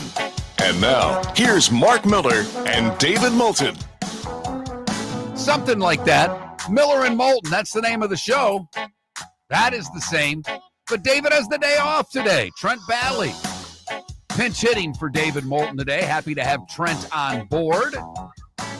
If you miss any of the show, go to millerandmoulton.com or anywhere that you download your podcast to catch anything you may have missed today. Pretty solid show today as we talk some football with Pat Kirwan in the 8 o'clock hour, as well as some baseball with JP Hoornstra. And Angelique Chengelis just joined us to talk the Michigan situation. And the one thing that she did leave me with on that, Trent, is if Sharon Moore gets suspended additional games, they're probably going to clip him for the first 2. You know, Michigan tried to get out in front of it and suspend him for 2 games, but then they wanted to have their cake and eat it too. We're going to suspend him, and here are the games we're choosing because he's an Oklahoma guy. We want to make sure he goes to Oklahoma. By the way, for those of you who did not hear our Phil Steele interview last week, Phil Steele citing Oklahoma as his most improved team in the country. And that's, you know, that game is a big test for both. You're going to have a freshman quarterback going on the road, hostile environment, Oklahoma, who is disappointed, and a lot of expectations, and a coach whose job is on the line this year. They beat Michigan, well, they're going in the direction they want to go to. They lose to Michigan, his hot seat gets red hot. Sharon Moore, will he even be coaching that game? And I don't know if Michigan's I think they'll be an underdog in that game, but the Michigan fan will expect them, particularly after beating Alabama in the bowl game. You know, Michigan had everything going wrong last year, but they beat the Buckeyes. Then they go beat Alabama. So the expectations, at least from where I sit, Trent, you're in Michigan, you'd be able to tell me better than I know. But I think the expectations, like Angelique said, she's at 8-4, but that's not what the coaches think, and that's not what the fan base thinks. Yeah, that's where I'm at, is 8-4, because I'm with Angelique that I think the schedule's actually a little bit tougher than they're giving credence to, especially if, and you hammered this, and you're exactly right, if Sharon Moore is suspended for those first 2. And by the way, I don't see how the NCAA doesn't do that. Like that, in my opinion, I'll be shocked if they don't additionally suspend Sharon Moore today at noon when we find out what's going on. And if that's the case, Mark, I mean, you and I both know they're allowed to coach all week, and you just can't be there on game day. It's like Harbaugh was a couple of years ago against Penn State. We remember that. So we know that it's not as impactful as it's sometimes made out to be. But you're exactly right about the Oklahoma game, and I do think the Nebraska game with their quarterback coming back, it's no slouch. And I think Michigan should expect to win that game, and they should expect to win at least 8 games. Couple of poll questions today. We are asking you which of last year's wild card teams in both the NFC and AFC will not make the playoffs, or most likely to miss the playoffs in 2025. Right now, about 53% of you say the Vikings are most likely to miss the playoffs. Green Bay is second, just slightly ahead of Washington. Those two are very, very close. The Steelers in the AFC getting nearly 45% of the vote. The Chargers getting 30%, and the Broncos getting 25%. I really hemmed and hawed at that one, going between the Steelers and the Chargers. I'm worried about the Chargers. You lose your left tackle for the year, and you're supposed to be a team that's going to run the ball and dominate the line of scrimmage. That's got to be a really big loss.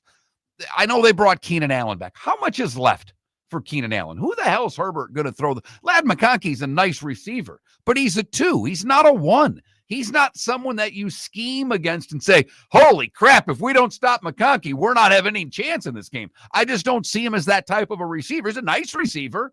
He got great, but Keenan Allen had a rough year in Chicago, and I think a lot of people put that on Caleb Williams, but how do we know some of that isn't on Keenan Allen, right? It's a two-way street, and too often I think we veer towards the quarterback. So you're right. I'm not sure that bringing Keenan Allen back is enough to really rev up the Chargers. I think they'll be okay. My answer to this question is the Steelers. Mark, I don't know how you can look at the Steelers and think they got better at all this offseason. I really don't. You've got all right, Aaron Rodgers. Let me challenge you. Okay. Better or worse at quarterback? I mean, the Russell Wilson, Justin Fields thing, better, worse, or the same? Marginally better, but I think it's going to be about the same. I keep going back to this, and I know people know that I'm a Lions fan and I don't like Rodgers, but Aaron Rodgers hasn't played high-level quarterback since 2022. Nope, there's no doubt. He's coming off injury. I get it. Okay. So, but I think it's better. I don't think it's slightly better. I think it's better. Okay. They lost Pickens. They added Metcalf. Same, better, worse at receiver. That's a wash to me. What do you think? I think that's a wash, but I think bringing Jonnu Smith in improves their passing game. And that's fair, especially because of how they like to run things. I remember Heath Miller back in the day, right? And the Steelers, he fits their identity. So I understand that pickup, and that's a fair point. I can understand why that would be. Now, their line was not good last year. Their offensive line struggled. It was very young. Do they make the necessary steps in improving the offensive line? To me, everything. Because to your point on Aaron Rodgers, Trent, if that offensive line plays like it did last year, he's in trouble. Yeah, I mean, he's in, because he can't move. I mean, the guys they had last year could move better than Aaron Rodgers. Yes, and better than they are. But if the offensive line is bad, then he's in trouble. But Mark, that's where I keep coming back to the quarterback position. I hate to just hammer this home. He's 41. Like, I think Tom Brady just shattered the mold to the extent that we just kind of think that's normal. We think it's doable. He's coming off an injury, a second injury in 2 years. So you're right. The offensive line has to be a concern. And at that age, I just don't see how they get high-level quarterback play. And that's why I think it might be linear to what you got between Justin Fields and Russell Wilson. And bringing up the Bucs is a really interesting comparison because their line with Brady wasn't what their line is now. I think it was good, but it wasn't where it is right at this moment.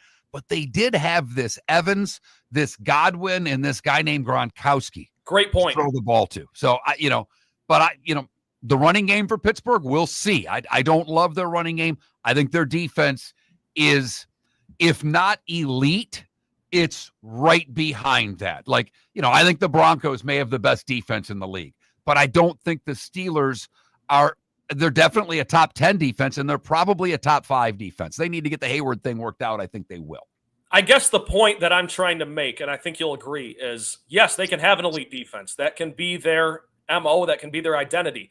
But they've had that year in, year out pretty much for the last 5-6 years, and it hasn't gotten them eck. So at what point, just in the spirit of the question, of the 3 teams, the Chargers I think are fine. The Broncos I think will take a step. So of the 3 teams, I think the Steelers have to be the odd one out for me. And that's where I went as well, but I would not be surprised if it ended up being the Chargers. That's all I'll say. You can vote to Miller_Moulton on X. You can go to that Mark Miller or Trent Balley on X. Those have been retweeted, I think, by Trent. I don't know if he voted or retweeted them. I told him to, but does anybody listen anymore? I can't expect much out of it. Not like we're paying him a whole hell of a lot of money to get up at 5 a.m. and show up. He does get paid. I will let everybody know that. One question I've not asked, and I know if you're a longtime listener of the show that I've neglected you. Trent is a proud Detroit Lions season ticket holder. He and his family go to every game. Going back to their first playoff game, the odd person out, I think, was it your brother? Because your oldest brother brought his girlfriend. Dad. The 3 brothers went, and the girlfriend. Dad stayed home. And you have no idea. Dad is up at 6 a.m., knocking down, I think, Miller Lights. Maybe it's Bud Lights. I don't remember. But he's knocking down beers early to tailgate, whether he's at the game or not. He lives for the Lions and took the game off. And we said, is there a ring on her finger? And up until this point, there hasn't been. What is the status with the older brother? There's been movement, but no ring. Movement, but no ring. Holy cow. He is holding out. I don't know if she gets another playoff game. If I were her at this point, I'd say I'm not going to a playoff game again with you unless you put a ring on my finger. Yeah, no kidding. I trust me. It's not my life. I stay out of it. But yes, there's been movement. There's been discussion, and I think positive momentum, but no ring.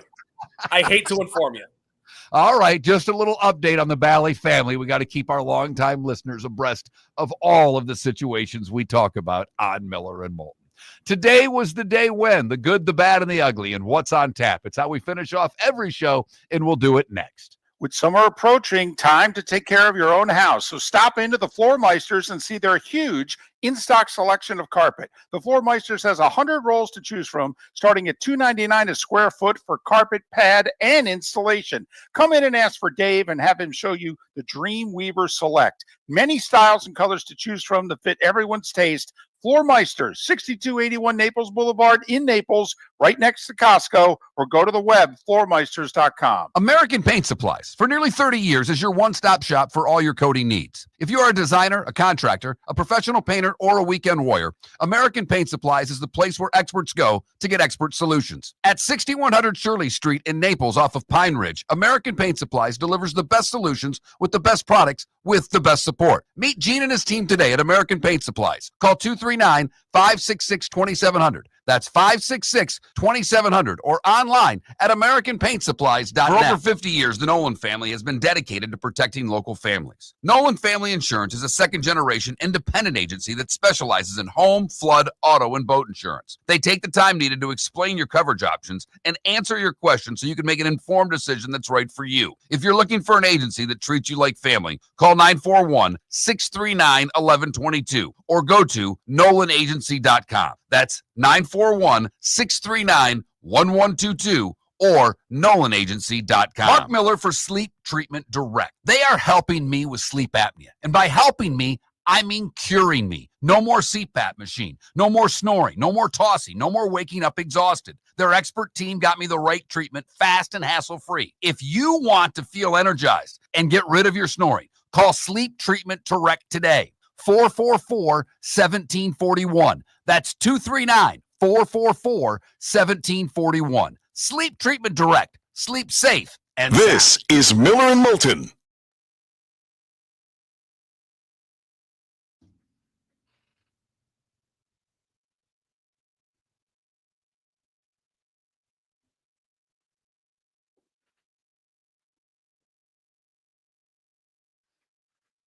I love, Ryan, that you are making bets for me. You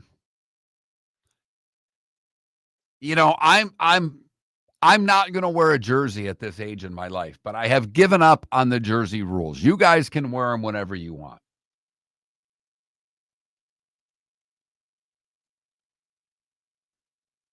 But that is funny.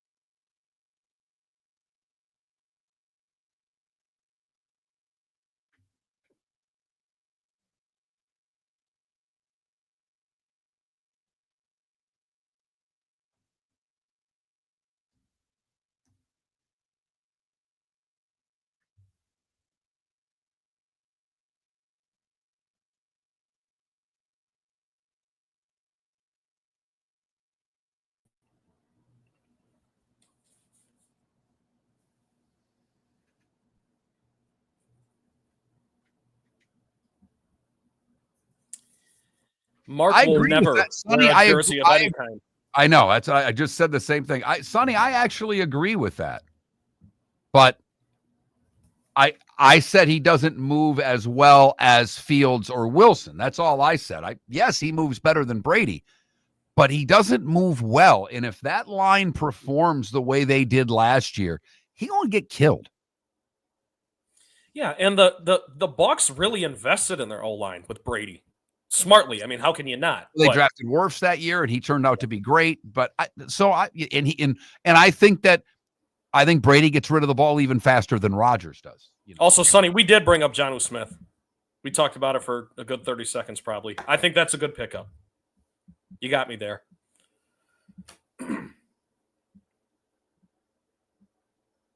I will say this. I probably put way too much stock into schedules, but the Steelers have a really easy start to the year on paper. So, yep. So if there ever was a team that maybe needed to get off to a hot start to then fully believe what they can be, maybe it is Pittsburgh. I don't know. We'll see. We're all just guessing until they play, guys. Try to be as informed as I can and get you as much information as I can. But I've said it all along. I think all of you know more about your team than I do. I can't get in detail about 32 teams the way that you can get about one. There's just, and then try to do baseball and everything else that we have going on. So I know for a fact that most of you know more about your team than I do. But that's usually where a fan ends his fandom. He's not spending quite a bit of attention on the rest of the league. They focus all of their time and energy on their team. You have jobs. You have lives. I get it. They are going to regress, but PJ, do they regress where they don't win the division? That's really the question, because they're not going to win 15 games this year. Yeah, I mean, they're definitely going to regress in terms of record. But if they win a playoff game, that's one more than they won last year. So is that regressing?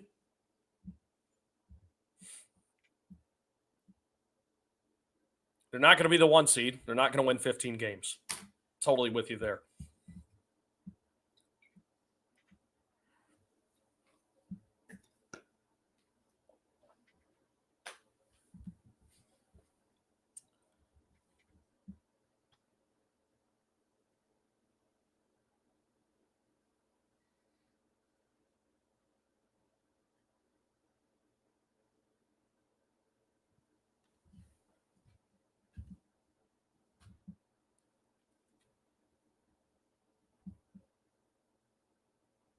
Mark, I'm going to MSU's first game.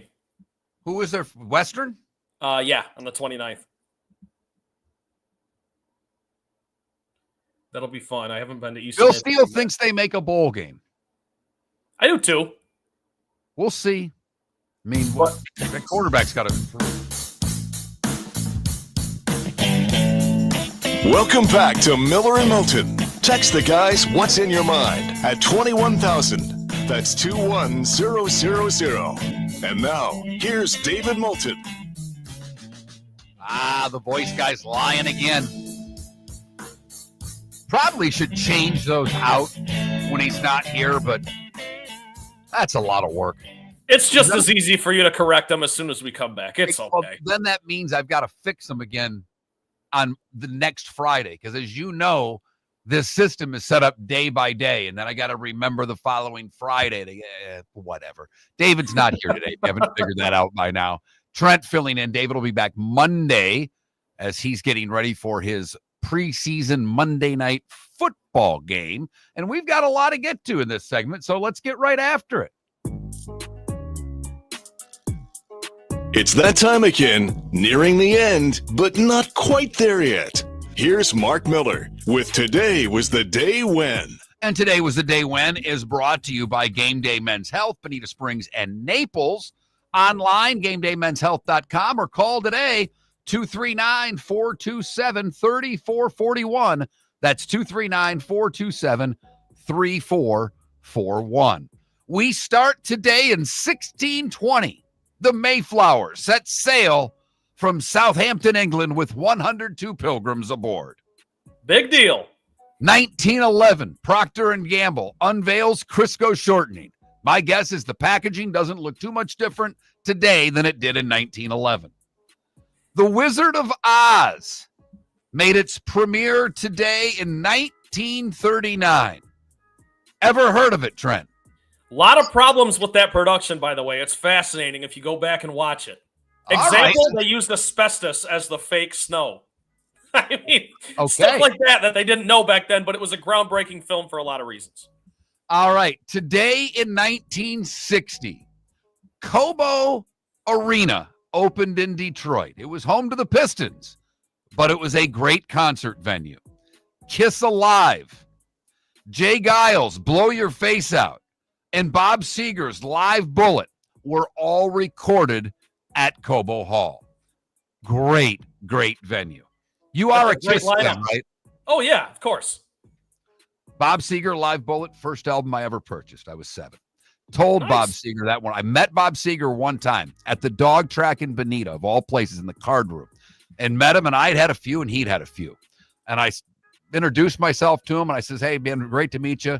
And I just got to tell you, Live Bullet was the first album that I ever bought. And he goes, how old were you when you bought it? And I said, 7. And he went, F you. And we ended up hanging out for about a half hour.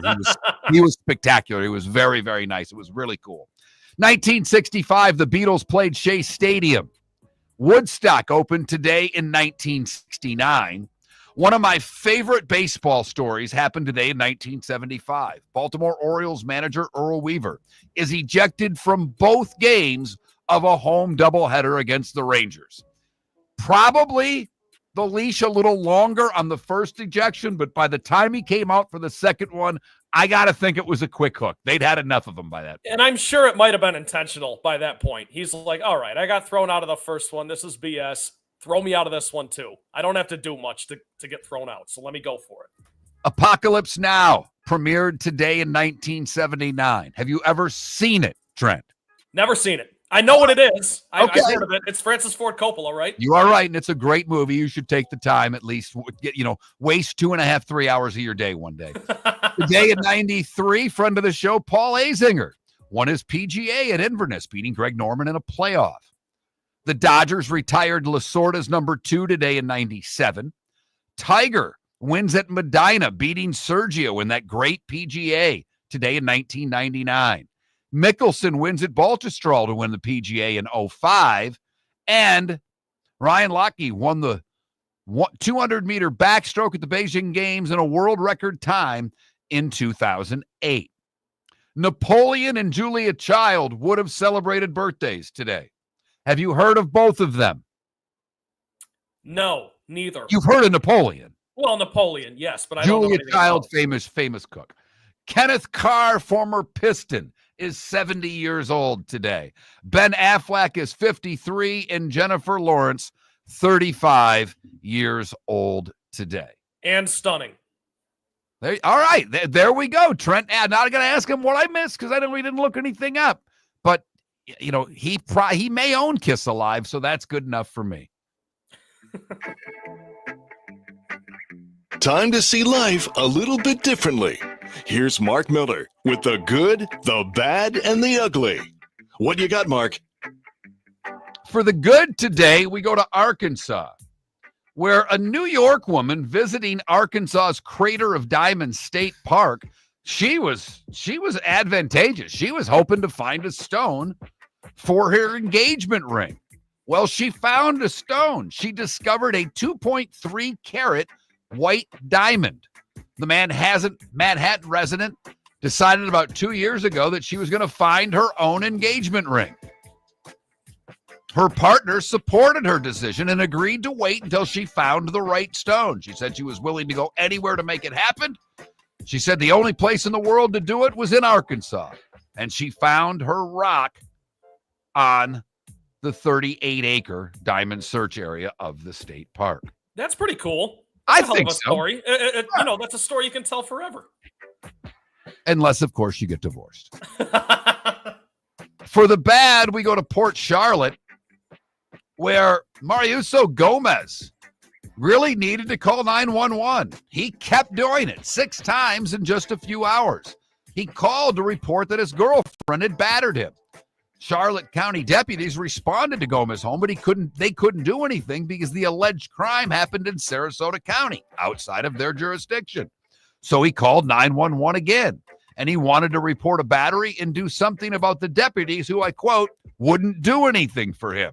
He was transferred to the Sarasota County Sheriff's Office, but he continued to call 911 after operators told him not to use the emergency line. He then became threatening and vulgar to the operators, so he was the one that ended up being arrested. And finally, the ugly, and safe to say, it's an all-timer. And thank goodness school has started, because this is where in the summer months I may have given a disclaimer.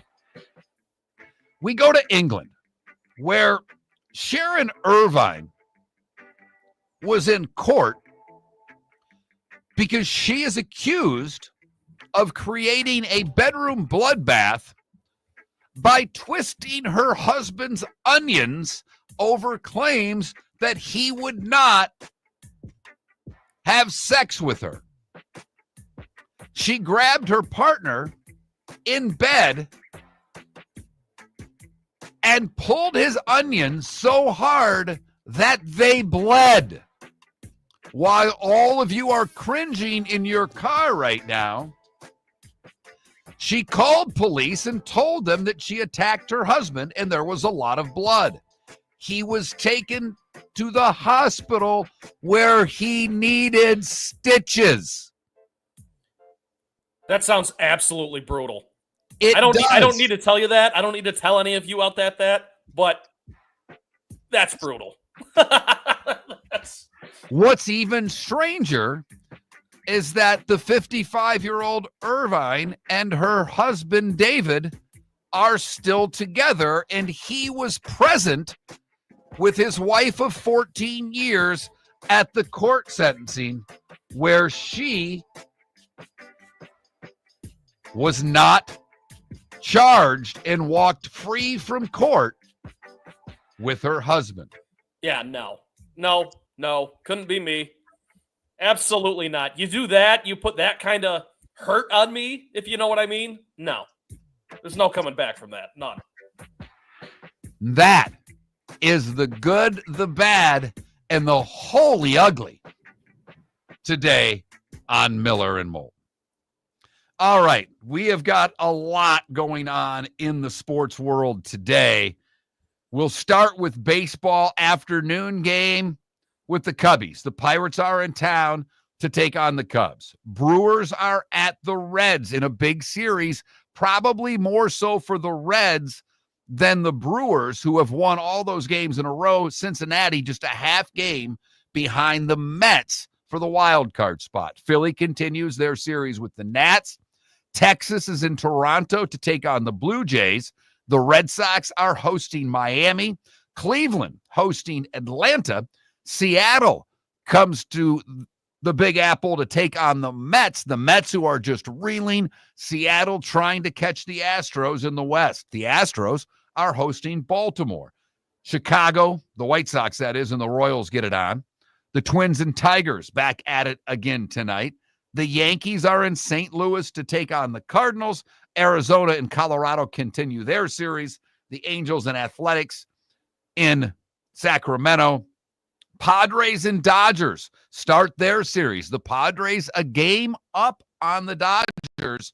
They play at 10:10 tonight, and the Rays are in San Francisco. We have NFL football tonight. There are a couple of preseason games. Tennessee and Atlanta, the early one, the Chiefs and Seattle, the late one. Miami, 1 o'clock tomorrow against the Lions. Don't think you'll see a whole lot of starters for either team. They've had these joint practices for a couple of days, so the one's getting a lot of work. The Bucs are in Pittsburgh to play the Steelers tomorrow night at 7. Sunday at 1, that's the Jags and the Saints. And then Monday night, David will be in our nation's capital as the Bengals and Commanders play on Monday night. PGA Tour, the BMW going on in Maryland. They are back at it today. McIntyre, your leader, tees off at around 10:30. He's 3 up on Tommy Fleetwood. Scotty Scheffler doesn't play until later this afternoon. He is 4 back. Players on the course already this morning. I believe ESPN Plus until the Golf Channel takes over with their coverage. And yeah, I'm sure there are WNBA games going on today, but I'm going to be honest. I don't care. I really don't. I know that makes me a bad person, but have to be honest. When we did the 3 big stories that you didn't want to hear about that David gave us earlier in the week, and I made it a poll question, most of you agreed with me on this one. I will say our guy Carl Semesco with Atlanta, they are playing Seattle today in the WNBA. Because I do care about Coach Semesco. He's been great. Yeah, the Miller and Moulton audience can root for the Atlanta Dream. There you go. Well, you'd like Semesco because he's a bigger metalhead than you. I mean, he's a basketball coach whose favorite band, I think, is either Iron Maiden or Queensryche. I mean, he's hardcore. Okay, well, I'd love that. I'd love to talk to Carl sometime. I'd love to maybe even go to an Atlanta Dream game someday if I'm ever down in Atlanta. We'll see. So, but Trent, Mark, quickly, one of the things that I'm looking forward to tonight is that A's-Angels game. Sometimes I love to just watch bad baseball because it's entertaining and it's fun to gamble on. And that game's at 10 o'clock, so I might catch some of that tonight. We'll see. So let me ask, you brought up something, and I've neglected it the whole show. A boost or a sprinkle was kind of how we finished things off with you when you were producing the show. one, are you still gambling? Oh, yeah. And two, is the big bet up to $5 yet? That's pretty much spot on. You know me too well. Yes, I'm betting about $5 a game. I'll probably bet on one game a day. It's a lot of fun. We do a segment up here on the show every day called The Daily Wager, and we are actually sponsored by a casino up here. So we have some fun with that. And today I'm going with the Braves money line against the Cleveland Guardians. How's that? All right, couple of quick hitters for the end of the show because we haven't talked about any of these things. Who wins the Big Ten this year? Ohio State.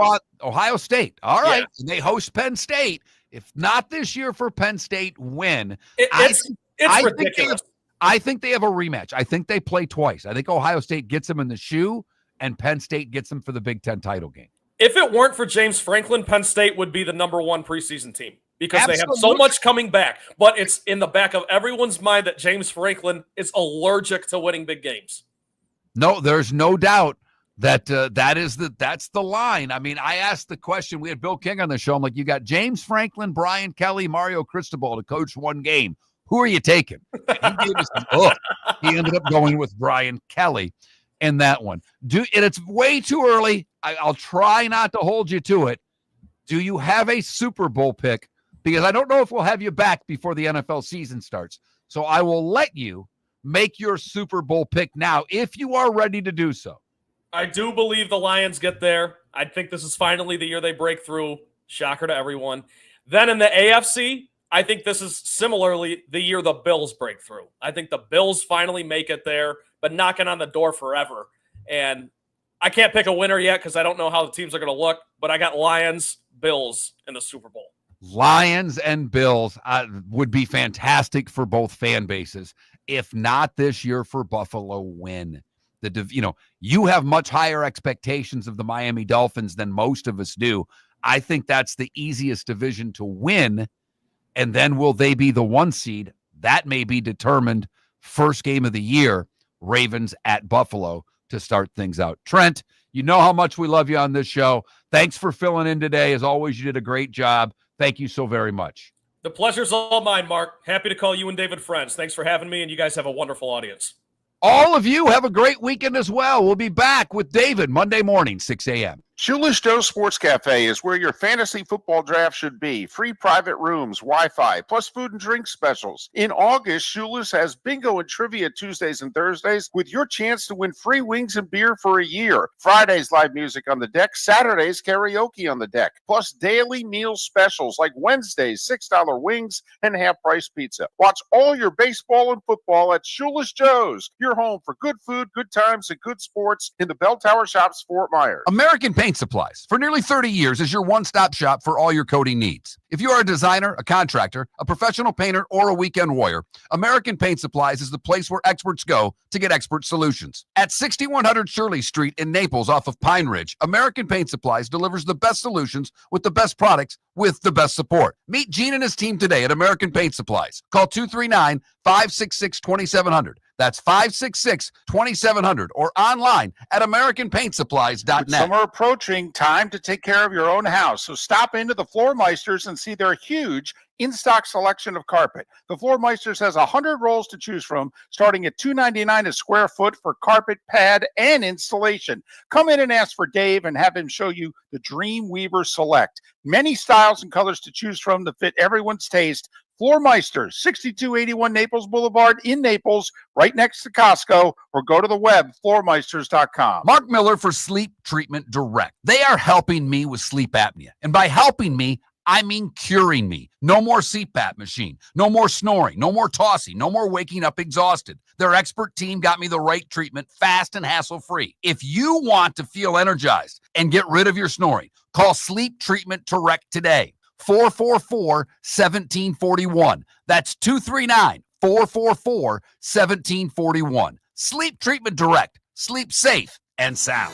Whether you're chasing peak performance, reigniting intimacy, or simply want to feel your best, Game Day Men's Health creates customized game plans to optimize your health. Call 239-427-3441 for our Bonita Springs and Naples location to set up your free testosterone test and consultation. Mention Miller Moulton Radio Show for 10% off your service. Find your maximum self with Game Day Men's Health, Bonita Springs and Naples, Florida. Call 239-427-3441 today. Southwest Florida's scorching heat is on its way. Stay cool with Air Advantage. As a proud Rheem Pro partner, Air Advantage delivers top-notch air conditioning solutions to keep you cool and comfortable. Right now, enjoy 18 months, no interest, no payments on qualifying systems. Call 433-4635 today for expert installation and unbeatable comfort all summer long. Online at myairadvantage.com. Air Advantage. Call today, 433-4635. This is Miller and Moulton